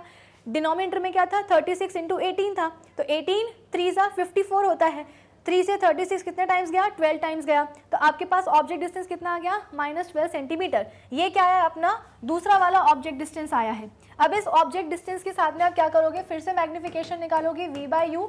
इस बार आपने जो इमेज का डिस्टेंस है वो कितना लिया था, -36 सेंटीमीटर लिया था ना, -36 सेंटीमीटर, और ऑब्जेक्ट डिस्टेंस तो आया ही आपको कितना, -12 सेंटीमीटर, तो माइनस से माइनस चला गया, बचा कितना, 12 1 12, 12 2 24, 12 3 36, तो ये कितना आ जाएगा 3, आपका नया मैग्निफिकेशन आ जाएगा। तो जब ऑब्जेक्ट डिस्टेंस पॉजिटिव 36 सेंटीमीटर लिया है, सॉरी जब आपने इमेज पॉजिटिव 36 सेंटीमीटर लिया है, तो ऑब्जेक्ट डिस्टेंस कितना आएगा, -36 सेंटीमीटर, और मैग्निफिकेशन आ जाएगा -1। फिर जब आप इमेज डिस्टेंस कितना लोगे, -36 सेंटीमीटर, तो ऑब्जेक्ट डिस्टेंस कितना आएगा, -12 सेंटीमीटर, और मैग्निफिकेशन कितना बनेगा, 3 बनेगा, ठीक है। आप क्या करोगे, सही ऑप्शन चूज कर लो कि ऑब्जेक्ट डिस्टेंस जब हमारा कितना है, पहले हमारा आया है -36 सेंटीमीटर, तो इन जगह तो ठीक आ रहा है, 3 ऑप्शन में तो ये वाला ऑप्शन गलत है, क्यों, क्योंकि यहाँ पे ऑब्जेक्ट डिस्टेंस बोल रहा है +36 सेंटीमीटर, प्लस नहीं माइनस। फिर बोल रहा है नेक्स्ट ऑब्जेक्ट डिस्टेंस कितना आया, -12 सेंटीमीटर, तो ये वाला सही है, -12 सेंटीमीटर, -6 गलत है और +12 भी गलत है, तो ये वाला ऑप्शन हमारा सही जा रहा है बिल्कुल अभी। और इसमें मैग्निफिकेशन की वैल्यू -1 भी आ रही है और 3 भी आ रही है, तो कुल मिलाकर के हमारा जो ऑप्शन ए है ये क्या हो जाएगा, बिल्कुल एक सही ऑप्शन हो जाएगा। तो ऑप्शन ए के सामने जो गोला है ना, जो सर्कल है, उसको जाकर के क्या कर दोगे, फिल कर दोगे। क्लियर है। तो हाँ, चाहो तो इस पूरे का आप एक स्क्रीनशॉट जो है ना ले सकते हो। मैं हो जाती हूँ स्क्रीन के बाहर और आप इसका स्क्रीनशॉट लोगे on the count of 5। So your time starts now. 5 4 3 2 and 1। I hope सभी ने इसका स्क्रीनशॉट ले लिया होगा सोल्यूशन का। चलो अब हम चलते हैं कहाँ आगे। नेक्स्ट क्वेश्चन क्या है, ये पूरा वही सोल्यूशन है, ठीक है ना, जो मैंने अभी आपको क्वेश्चन कराया है, ये पूरा उसका वही सोल्यूशन है। चलो अब इसके बाद में क्या करोगे आप, नेक्स्ट क्वेश्चन पे आ जाते हैं। An object of height 5 cm is placed perpendicular to the principal axis of concave lens of focal length 10 cm. If the distance of the object from the optical center of the lens is b cm, determine the position, nature and the size of the image formed using the lens formula. Object की height कितनी बोली है बच्चों, ये तो क्या हो गया है, ऑब्जेक्ट की हाइट बोली गई है हमसे 5 सेंटीमीटर, ठीक है। फिर इसके बाद में कॉन्केव लेंस है। अच्छा, लेंस कौन सा भाई अपना है कॉन्केव लेंस, और इस कॉन्केव लेंस की जो फोकल लेंथ है वो कितनी है, फोकल लेंथ है 10 सेंटीमीटर। अब आप खुद बताओ, आपका जो कॉन्केव लेंस है, ये आपका कॉन्केव लेंस है, इसमें जो भी इंसिडेंट रे आती है वो क्या हो जाती है, डाइवर्ज हो जाती है, और इन्हीं डाइवर्जिंग इंसिडेंट रेस को हम क्या करते हैं, पीछे की तरफ लेकर के आते हैं, तब बनता है क्या हमारा फोकस। तो फोकस कहाँ बन रहा है, फोकस बनेगा नेगेटिव एक्स एक्सिस पे। इसका मतलब कॉन्केव लेंस की जो फोकल लेंथ है वो क्या हो जाएगी, नेगेटिव हो जाएगी, इसलिए f is equal to -10 centimetre.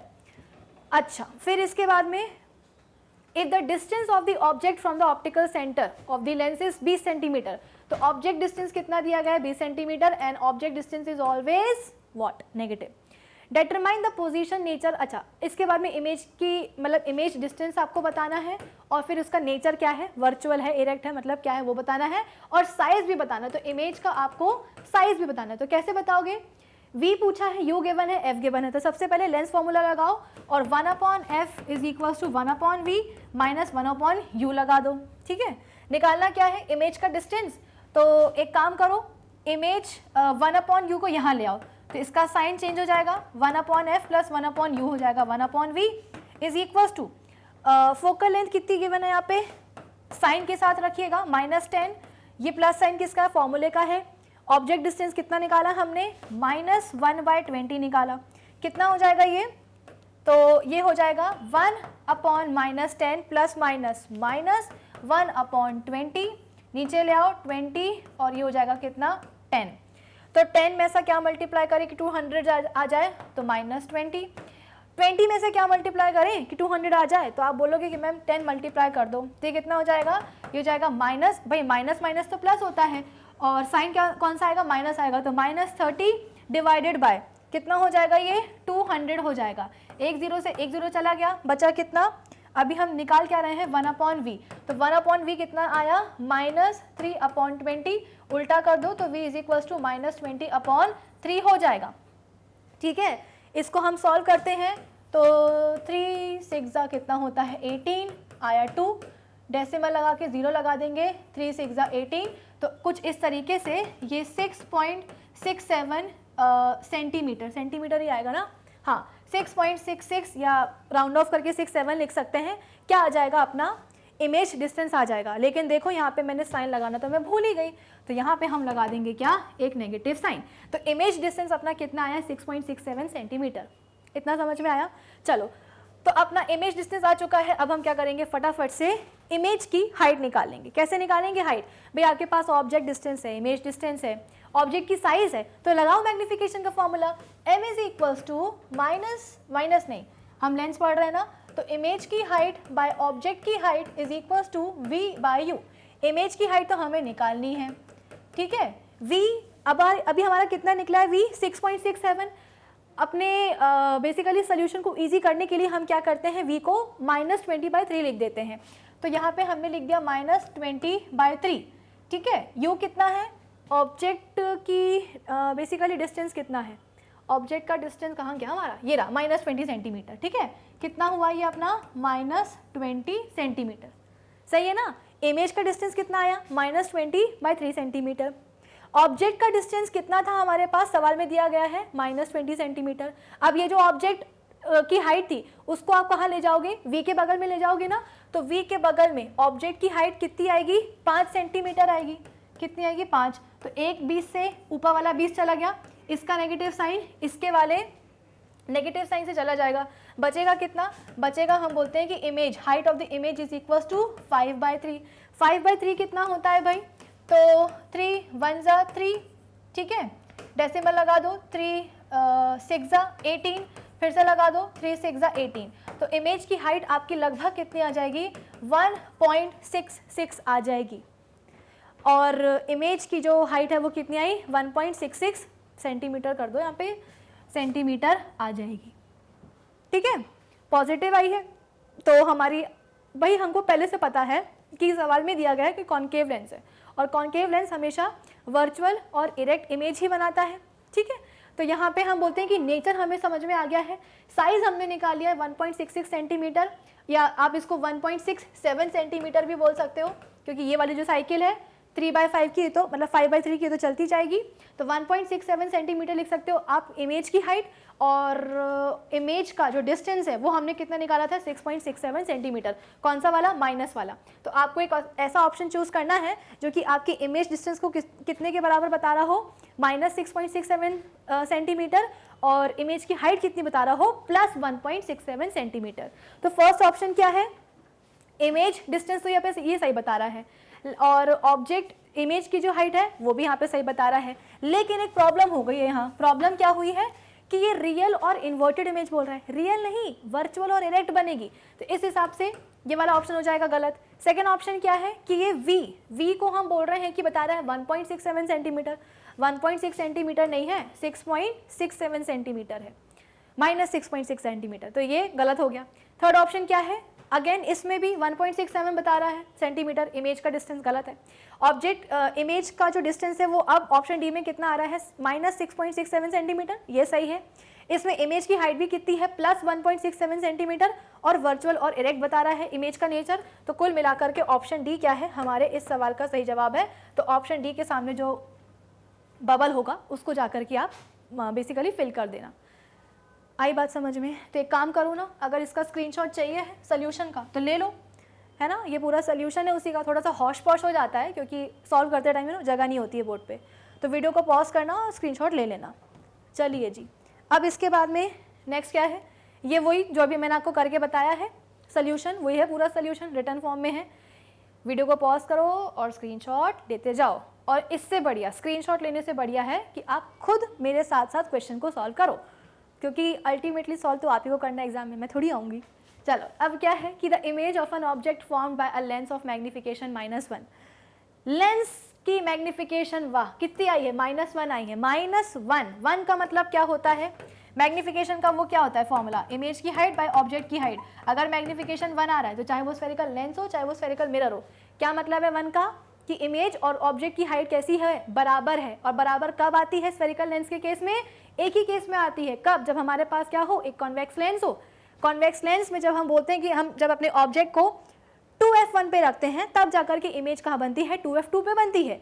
Real बनेगी, इन्वर्टेड बनेगी और सेम साइज की बनेगी। कॉन्केव लेंस में तो होते ही दो केस हैं, एक आप क्या करते हो इन्फिनिटी पे रखते हो, दूसरा इन्फिनिटी से लेकर के क्या बोलते हैं उसको, ऑप्टिकल सेंटर के बीच में कहीं रख देते हो, है ना। तो बेसिकली यहाँ पे हम बोल रहे हैं कि मैग्निफिकेशन यहाँ पे कितना आ रहा है, 1 आ रहा है। इसका मतलब क्या, 1 का मतलब ये है कि डेफिनेटली जो ये किसका केस है, ये एक कॉन्वेक्स लेंस का केस है।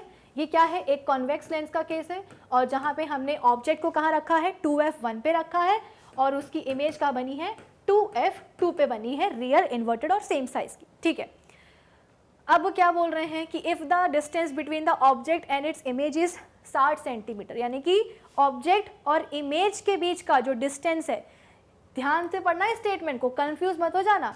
इस स्टेटमेंट में बोला जा रहा है कि अगर ऑब्जेक्ट और इमेज के बीच का डिस्टेंस हो, ये नहीं कि ऑब्जेक्ट का distance from the optical centre या इमेज का distance from the optical centre of the convex lens, नहीं, ऑब्जेक्ट और इमेज के बीच का डिस्टेंस कितना है, 60 सेंटीमीटर। यानी कि आपसे आप पे बोल रहा है कि 2f1 से लेकर के 2f2 के बीच का डिस्टेंस कितना है, 60 सेंटीमीटर। क्योंकि हमने बता दिया ना मैग्निफिकेशन 1 से कि ऑब्जेक्ट कहाँ रखा है, 2f1 पे, इमेज का बनी है 2f2 पे, तो 2f1 से लेकर के 2f2 के बीच का डिस्टेंस कितना है, 60 सेंटीमीटर है। और इसके बीच में आपका क्या है, कॉन्वेक्स लेंस है, और उसका क्या है, ऑप्टिकल सेंटर है।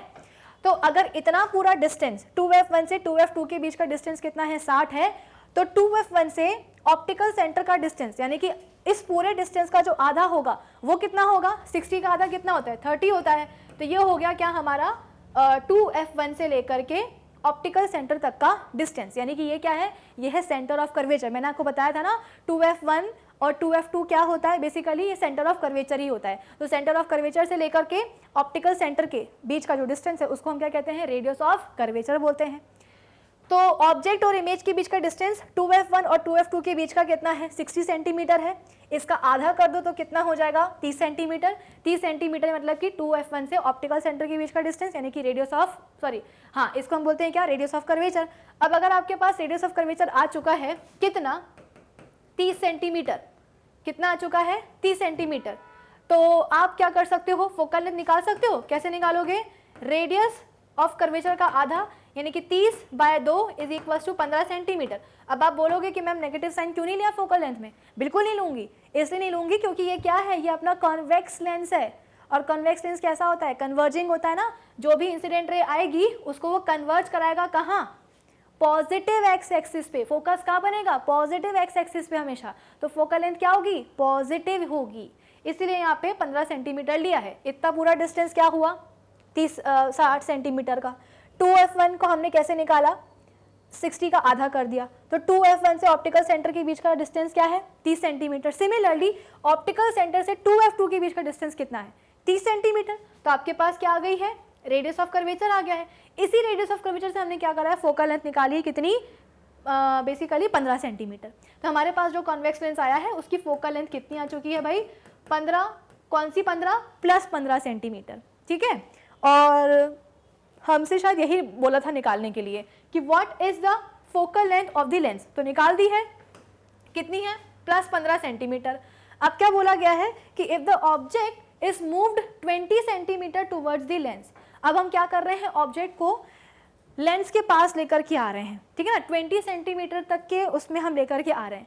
तो पहले ऑब्जेक्ट का डिस्टेंस कितना था? पहले ऑब्जेक्ट का डिस्टेंस था कितना? 30 सेंटीमीटर। मुझे कैसे पता चला 30 सेंटीमीटर? अरे खुद दिमाग लगाओ ना, क्या बोला हमने? मैग्निफिकेशन 1 क्यों आ रहा है? क्योंकि ऑब्जेक्ट और इमेज की हाइट बराबर है। कब बराबर होती है? जब ऑब्जेक्ट को आप 2f1 पे रखते हो तो इसकी इमेज बनती है 2f2 पे। तो हमने बोला कि 2f1 और 2f2 के बीच का डिस्टेंस 60 सेंटीमीटर है, तो ऑप्टिकल सेंटर से लेकर के 2f1 का डिस्टेंस यानी कि आधा कितना हो जाएगा? 30 सेंटीमीटर। और यही भी तो आपने क्या रखा है? ऑब्जेक्ट को रखा है, ठीक है। तो ऑब्जेक्ट डिस्टेंस पहले कितना था? 30 सेंटीमीटर था। अब आप बोल रहे हो कि उसमें से आपने क्या किया है? 20 सेंटीमीटर और आप लेकर के आए हो। आपने 20 सेंटीमीटर तक ऑब्जेक्ट को क्या करा है? खिसकाया है। कैसे खिसकाया है? तो लेंस के पास खिसकाया है। तो पहले 30 सेंटीमीटर था डिस्टेंस, 20 सेंटीमीटर तक आपने खिसका दिया, तो आप बोल सकते हो कि डिस्टेंस कम हो गया ना भाई, लेंस के पास आ चुका है ऑब्जेक्ट। क्यों? क्योंकि आपने ऑब्जेक्ट को खिसकाया है लेंस की तरफ। कितना खिसकाया है? 20 सेंटीमीटर। तो 30 में से 20 सेंटीमीटर माइनस कर दोगे तो कितना आ जाएगा? u is equal to 10 centimetre. पहले 30 था, 20 सेंटीमीटर खिसका दिया, तो अब क्या हो गई ऑब्जेक्ट की पोजीशन? 30 माइनस 20 यानी कि 10 सेंटीमीटर। ऑब्जेक्ट डिस्टेंस कैसा होता है? हमेशा नेगेटिव होता है, इसलिए यहाँ पे हम क्या लिखेंगे? -10 सेंटीमीटर लिख देंगे। अब क्या पूछा गया है कि where would the image be formed. अब आपको इमेज निकालनी है, मतलब कि जब आप ऑब्जेक्ट को शिफ्ट कर रहे हो, ऑब्वियस सी बात है इमेज की पोजीशन भी चेंज होगी। तो कैसे निकालोगे? देखो फोकल लेंथ हमारी आ चुकी है, अब निकाल दो। तो 1/f is equal to 1/v minus 1/u। Image की पोजीशन निकालनी है ना, तो कैसे निकालोगे? 1/f plus 1/u is equal to 1/v। Focal length कितनी है? 15 है, प्लस किसका साइन है? फॉर्मूले का साइन है। अच्छा, यहाँ पे हम बोल रहे हैं कि u ऑब्जेक्ट डिस्टेंस हमारा कितना आया है? ऑब्जेक्ट डिस्टेंस आया है -1/10, ठीक है। मतलब कि -10 है, उसको हम 1/u कैसे लिखेंगे? 1/-10। ये कितना हो जाएगा? 15, और ये हो जाएगा 10। तो 15 में से क्या मल्टीप्लाई कर दें कि 150 आ जाए? 10 कर दो। फिर इसके बाद में ये प्लस माइनस क्या हो जाएगा? माइनस। 10 में ऐसा क्या मल्टीप्लाई कर दें कि 150 आ जाए? आप बोलोगे 15, लो कर दिया 15। कितना हो जाएगा? 10 में से 15 में से 10 माइनस कर दो, 5 बचेगा। लेकिन साइन किसका बड़ा है? 15 का। 15 बड़ा नंबर है, तो जो बड़ा नंबर होता है उसी का तो साइन लगता है। तो हम यहाँ पे साइन किसका लगाएंगे? 15 का। कितना लगाएंगे? माइनस लगाएंगे। तो यहाँ पे कितना हो जाएगा? -5 डिवाइडेड बाय कितना है ये? 150, ठीक है। तो ये कितना हो जाएगा? 5 3 15। तो आप बोल सकते हो कि जो इमेज डिस्टेंस आया है वो कितना है? -30 सेंटीमीटर। कितना आया है? -30 सेंटीमीटर आया है। आई बात समझ में? तो फोकल लेंथ आपसे दो चीज़ें यहाँ पे आपसे पूछी गई थी कि एक आपको फोकल लेंथ बतानी थी, और इसके बाद में आपसे बोला गया था कि अगर 20 सेंटीमीटर तक के डिस्टेंस तक अगर हमने ऑब्जेक्ट को क्या करा है? लेंस के पास लेकर के आए हैं, तो इमेज कहाँ बनेगी? तो वो बनेगी -30 सेंटीमीटर पे। क्या करोगे? वो वाला ऑप्शन चूज कर लोगे। तो फोकल लेंथ कितनी है? 15 सेंटीमीटर है, और इमेज डिस्टेंस कितना है? -30 सेंटीमीटर है। तो ये तो -25 बोल रहा है, हटाओ इसको। यहाँ पे फोकल लेंथ -15 बोल रहा है, हटाओ इसको। ये वाला ऑप्शन सही दिख रहा है ना? इसमें दोनों चीज़ें सही हैं। फोकल लेंथ भी 15 पॉजिटिव 15 सेंटीमीटर है, और इमेज डिस्टेंस भी कितना है? -30 सेंटीमीटर है। तो इस सवाल का सही जवाब क्या होगा? Option D, option C, sorry option C. Option C के सामने जो बबल होगा उसको जाकर के भर देना। आई बात समझ में? चलो अब इसके बाद में, हाँ, तो चाहो तो इसका स्क्रीनशॉट ले लेना, वीडियो को पॉज करना और इस पूरे का स्क्रीनशॉट ले लेना। चलो आगे बढ़ते हैं। आगे क्या है हमारे पास कि ये पूरा वही रे डायग्राम है जो कि बताया ना मैंने आपको कि 1 तभी आएगा जब 2f1 पे रखोगे ऑब्जेक्ट को, तो 2f2 पे इमेज बन जाएगी, ठीक है। चलो ये पूरा सोल्यूशन है वो वाला जो कि अभी अभी मैंने आपको करके पूरा बताया है, ठीक है। जैसे कि हमने यहाँ पे देखा कि हमारी जो, अब हम जब अपने ऑब्जेक्ट को 20 सेंटीमीटर तक खिसका देते हैं, लेंस के पास ले जाते हैं, तो अब इमेज कितनी बनी है? -30 सेंटीमीटर पे बनी है। माइनस का मतलब कहाँ? कि नेगेटिव एक्स एक्सिस पे। और नेगेटिव एक्स एक्सिस पे कॉन्वेक्स लेंस के केस में तभी इमेज बनती है जब ऑब्जेक्ट को हम कहाँ रख देते हैं? f1 और ऑप्टिकल सेंटर के बीच में रख देते हैं। तो इमेज हम बोलते हैं कि पीछे बनती है ना, मतलब कि नेगेटिव एक्स एक्सिस पे बनती है। तो ये वही वाला डायग्राम यहाँ पे रे डायग्राम बताया जा रहा है। चलो अब इसके बाद में अब हम आ जाते हैं अपने नेक्स्ट क्वेश्चन के ऊपर कि 6 सेंटीमीटर टॉल ऑब्जेक्ट। तो ऑब्जेक्ट की हाइट सबसे पहले यहाँ पे दी गई है, कितनी है? 6 सेंटीमीटर है। Is placed perpendicular to the principal axis of a convex lens. Lens कौन सा है? कॉन्वेक्स लेंस है। तो जाहिर है फोकल लेंथ इसकी कैसी होगी? पॉजिटिव होगी। कौन सी पॉजिटिव? तो positive 25 centimetre. The distance of the object from the lens is 40 centimetre. Object distance तो हमेशा ही कैसा होता है, नेगेटिव होता है। तो u इज इक्वल टू बिंदास ले लेना कितना, -40 centimetre. Calculation, by calculation determine the position and the size of the image, यानी कि v और आपको क्या बताना है, इमेज की हाइट बतानी है। तो v कैसे निकालोगे, लेंस फॉर्मूला लगाओ, 1/f is equal to 1/v minus 1/u। v निकालना है तो 1/f plus 1/u is equal to 1/v। f कितना निकालोगे यहाँ से, 25 प्लस, ये तो फॉर्मूले का पॉजिटिव साइन है, u कितना लोगे आप, -40। क्यों लोगे, क्योंकि ऑब्जेक्ट डिस्टेंस हमेशा नेगेटिव ही होता है। फिर क्या करोगे, 25 और ये हो जाएगा 40, तो यहाँ पे आ जाएगा 40, यहाँ पे हो जाएगा -25, ठीक है, क्योंकि प्लस माइनस माइनस होता है। तो यहाँ पे हम बोलते हैं कितना आ जाएगा भाई, 40 में से अगर आपने 25 माइनस कर दिया तो ये कितना बचेगा, 3, 15, ये कितना बचेगा, 15 डिवाइडेड बाय 25 इंटू 40, ठीक है। तो 5 5 25 होता है, 5 3 14, तो आपके पास 1/v कितना आ रहा है अभी तक, तो 40 इंटू 5 डिवाइडेड बाय 3, 40 बाय 5 कितना, सॉरी 40 इंटू 5 कितना होता है, 5 4 20, 200 डिवाइडेड बाय 3। तो 1/v कितना आया अपना, 2 नहीं, ये अपना क्या निकल के आ रहा है, नहीं, ये हम बोल रहे हैं कि उल्टा आएगा अभी, जैसे ये है ना, तो 1/v is equal to 3/5 into 40 आ रहा है। इसको उल्टा कर दोगे ना तो आपके पास क्या आ जाएगा, तो आपके पास आ जाएगा 200 डिवाइडेड बाय 3। तो इमेज का जो डिस्टेंस है वो यहाँ पे कितना आ रहा है, 200 डिवाइडेड बाय 3 आ रहा है। अब आप क्या करोगे, इसको सॉल्व करोगे, चलो कर लेते हैं। तो 3 और 200, तो हम बोलते हैं कि 3 6 18 होता है, 3 6 18 होता है, डिवाइड कर दो, मतलब डेसिमल लगा दो, 0 आ जाएगा, 3 6 18 होता है। ये कहानी और आगे चलती जाएगी, इसलिए आप यहाँ पे क्या लिख सकते हो कि इमेज डिस्टेंस कितना आया है, 66.67 सेंटीमीटर आया है।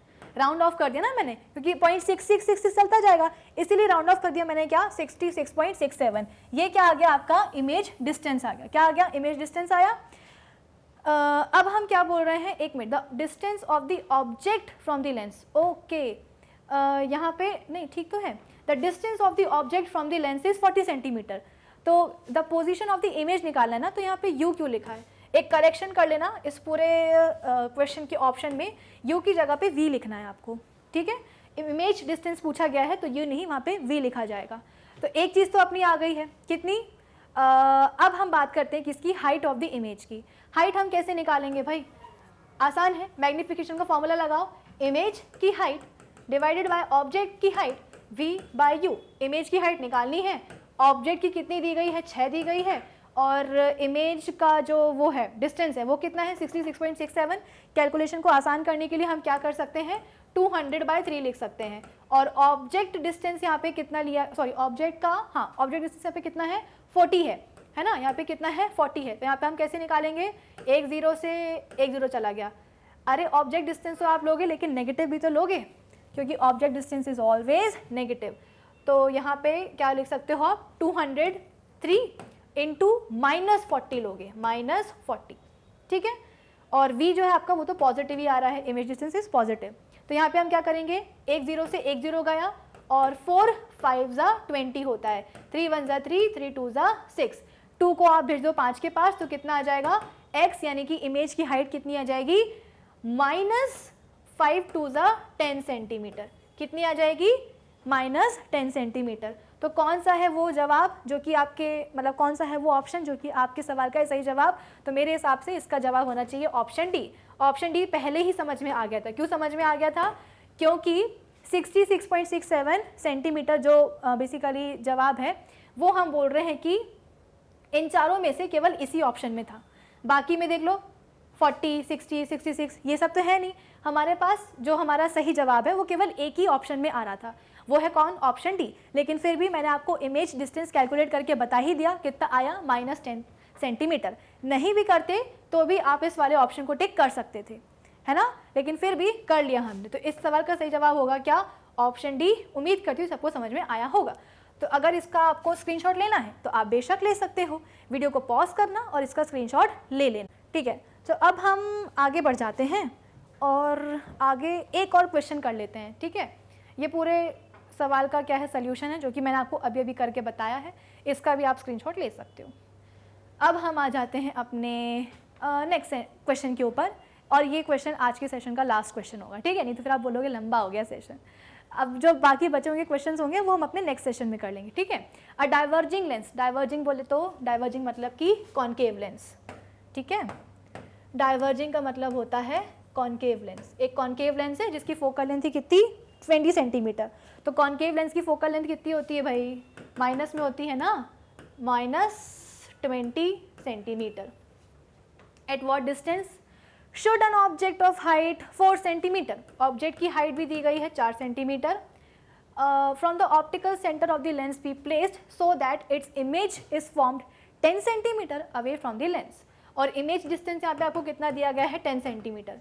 क्या पूछा गया है, फाइंड दी, मतलब आपको देखो बोला गया है कि आपके पास एक कॉनकेव लेंस है, डाइवर्जिंग लेंस है मतलब कि कॉनकेव लेंस, और हम सबको पता है कि जो कॉनकेव लेंस है वो हमेशा वर्चुअल और इरेक्ट इमेज बनाएगा, यानी कि जो इमेज है वो हमेशा कहाँ बनेगी, on the negative X axis, जहाँ पे ऑब्जेक्ट रखा है वहीं पे इमेज भी बनेगी, ठीक है। और इसकी जो फोकल लेंथ है, फोकल लेंथ हम बोलते हैं कि वो भी कहाँ बनती है, मतलब फोकस का बनता है वो भी नेगेटिव एक्स एक्सिस भी बनता है, इसलिए फोकल लेंथ क्या हो जाती है, नेगेटिव हो जाती है। तो आपसे पूछा गया है कि एक 4 सेंटीमीटर के ऑब्जेक्ट को हम कॉनकेव लेंस के फोकल के ऑप्टिकल सेंटर से कहाँ रखें, यानी कि ऑब्जेक्ट डिस्टेंस यहाँ पे आपसे पूछा गया है जिससे उसकी जो इमेज है वो कहाँ बने, 10 सेंटीमीटर अवे बने फ्रॉम द लेंस। तो हम सबको पता है कि इमेज कहाँ बनेगी, नेगेटिव एक्स एक्सिस पे बनेगी, इसीलिए हम इमेज डिस्टेंस भी क्या लेंगे, नेगेटिव ही लेंगे। तो फोकल लेंथ भी नेगेटिव, इमेज डिस्टेंस भी negative, and most probably object distance भी नेगेटिव आएगा। क्यों आएगा, क्योंकि ऑब्जेक्ट को तो हमेशा लेफ्ट हैंड साइड पे ही लेना है, along the negative X axis ही लेना है। क्यों लेना है, एनसीईआरटी ने बोला है।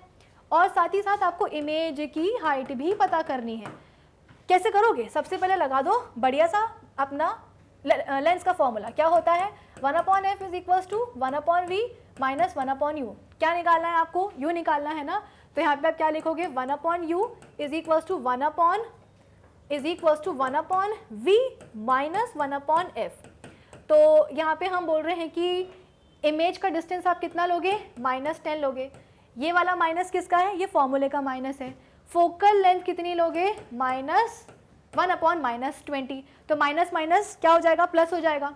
शुरू में ब्रैकेट लगा सकते हो, ब्रैकेट खोलने के बाद माइनस माइनस प्लस हो जाएगा। तो ये कितना होगा, 1/-10 माइनस माइनस प्लस 1/20 ले लो यहाँ पे। तो 10 और 20 ये हो जाएगा कितना, 200। 10 में से क्या मल्टीप्लाई करें कि 200 आ जाए 20, तो ये हो जाएगा -20। क्यों, क्योंकि 10 के पास माइनस साइन है, इसीलिए 20 के पास भी माइनस साइन आ जाएगा। प्लस 20 में से क्या मल्टीप्लाई कर दें कि 200 आ जाए, आप बोलोगे 10 कर दो, ये लो कर दिया। तो माइनस प्लस कितना हो जाएगा, माइनस, यानी कि 20 में से 10 माइनस कर दो, कितना आ जाएगा, 10 आ जाएगा।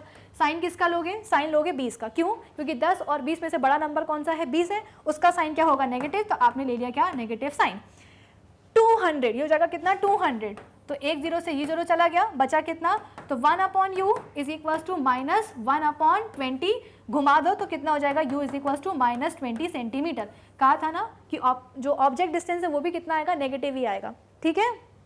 ये आ गया क्या, अपना ऑब्जेक्ट डिस्टेंस। दूसरी चीज क्या पूछी गई है कि इमेज की हाइट कितनी होगी, तो कैसे निकालोगे। अब लगाओ मैग्निफिकेशन का फॉर्मूला, इमेज की हाइट बाय ऑब्जेक्ट की height is equals to v/u। तो क्योंकि ये हमारा क्या है, एक कॉनकेव लेंस है, इसीलिए जो इमेज डिस्टेंस है वो भी हम कैसी लेंगे, वो भी हम लेंगे नेगेटिव। कितनी लेंगे, -10 सेंटीमीटर। और ऑब्जेक्ट डिस्टेंस हमने अभी अभी कितनी निकाली है, -20 सेंटीमीटर। तो इसका माइनस से गया, इसका जीरो, इसके जीरो से गया, बचा कितना। और अच्छा, हमारे पास अभी ऑब्जेक्ट की हाइट कितनी दी गई है, ऑब्जेक्ट की दी हाइट है 4 सेंटीमीटर, ठीक है। तो हम क्या करेंगे, यहाँ पे हम लिख देंगे इमेज की हाइट डिवाइडेड बाय ऑब्जेक्ट की हाइट कितनी है, 4 है, इज इक्वल्स टू यहाँ पे कितना बच रहा है अपना, 1/2 बच रहा है ना, 1/2 बच रहा है। तो आप क्या करोगे, इसको कैंसिल कर दोगे, 2 को ऊपर ले जाओगे तो कितना होगा, इमेज की height is equals to 2 centimetre. और कैसी आई है, पॉजिटिव आई है। पॉजिटिव का मतलब क्या है कि इमेज हम बोल रहे हैं कि कैसी बन रही है भाई, अगर हाइट पॉजिटिव आ रही है इसका मतलब क्या, कि वो प्रिंसिपल एक्सिस के ऊपर बन रही है। प्रिंसिपल एक्सिस के ऊपर बनने का मतलब क्या है कि इमेज कैसी है, वर्चुअल है, और हम बोलते हैं कि इरेक्ट है, ठीक है ना। वर्चुअल है और हम बोल रहे हैं कि इरेक्ट है, सीधी बन रही है, अपराइट बन रही है। तो हम बोल सकते हैं कि हमारा कौन सा वाला ऑप्शन सही हो सकता है, जो कि ऑब्जेक्ट डिस्टेंस बताए -20 सेंटीमीटर और इमेज की हाइट बताए कितनी, +2 सेंटीमीटर। तो मेरे हिसाब से तो ये ऑप्शन डी बता रहा है ना। ऑप्शन ए में हम बोल रहे हैं कि ऑब्जेक्ट डिस्टेंस माइनस की जगह पे प्लस दिखा रहा है, तो प्लस नहीं होगा, माइनस होगा। यहाँ पे तो 10 बता रहा है, तो 10 वाले तो दोनों ही गलत हैं। बचा कौन सा, ऑप्शन डी। तो इस सवाल का सही जवाब होगा क्या, ऑप्शन डी। तो ऑप्शन डी के गोले को जा करके फिल कर देना। चाहो तो इस सवाल का मतलब सोल्यूशन का स्क्रीनशॉट ले सकते हो, पूरा सोल्यूशन आपके सामने है। वीडियो को पॉज करेंगे और इसका सोल्यूशन जो है ना नोट डाउन कर लेंगे या स्क्रीनशॉट ले लेंगे। अब क्या करेंगे, बस आज के इस सेशन के लिए इतना ही, ठीक है। अब जो बाकी बचे हुए सवाल हैं ये आपको रे डायग्राम से समझाने की कोशिश करी जा रही है कि आप ऑब्जेक्ट को कहाँ रख रहे हो, यहाँ रख रहे हो, इसकी इमेज देखो यहाँ बन रही है, और जाहिर है इमेज कैसी बनेगी, हाइट में छोटी बनेगी, और अपराइट बनेगी, वर्चुअल और इरेक्ट बनेगी, along the negative X axis बनेगी, ठीक है। तो आज के लिए हम बस इतना ही करेंगे। अब हम जो है ना मिलेंगे कहाँ, अपने नेक्स्ट सेशन में। और नेक्स्ट सेशन में क्या करेंगे भाई, नेक्स्ट सेशन में हम बोलेंगे कि कुछ और क्वेश्चंस को सॉल्व कर लेंगे। देखा जाए तो देखो वैरायटीज़ तो सवालों की बहुत होती हैं। ये जो हमारे स्फेरिकल लेंसेज है ना, इस पर तरह तरह के सवाल बन जाते हैं, तो हर एक वैरायटी को आप तक पहुंचाने की मेरी कोशिश है। तो आज हमने कुछ वैरायटीज़ करी हैं, नेक्स्ट सेशन में भी हम कुछ और वैरायटीज़ करेंगे, उसमें हम स्फेरिकल मिरर्स को भी ऐड कर लेंगे, है ना। अभी तक हमने अलग अलग पढ़ा है, पहले वाले सेशन में स्फेरिकल मिरर्स पढ़ा, अभी हमने स्फेरिकल लेंसेज के ऊपर पढ़ लिया। अब नेक्स्ट सेशन में दोनों को मिला करके भी कुछ पढ़ लेंगे, और लेंस के पावर के ऊपर तो हमें बात करनी ही है, और रेक्टेंगुलर ग्लास स्लैब में रिफ्रैक्शन कैसे होता है वो भी हमें पढ़ना ही है। और अच्छी बात ये है कि सिलेबस आ चुका है, दे दिया CBSE ने, तो टर्म 1 में ये चैप्टर आने वाला है, तो अच्छे से प्रिपरेशन जो है शुरू कर दो, आपके लिए बेटर होगा। तो आज के सेशन के लिए बस इतना ही। अब हम मिलेंगे अपने नेक्स्ट सेशन में, तब तक आप क्या करेंगे, हमारी जो ऑफिशियल वेबसाइट है magnetbrains.com उसे विजिट कर लीजिएगा, जहाँ पे आपको सभी चैप्टर्स की वीडियो लेक्चर्स मिलते हैं प्रॉपर्ली प्लेलिस्ट में अरेंज्ड, साथ ही साथ सभी टॉपिक्स के वहाँ पे आपको होंगे नोट्स भी available. So do visit our official website magnetbrains.com। Till then keep learning with Magnet Brains. Thank you for watching.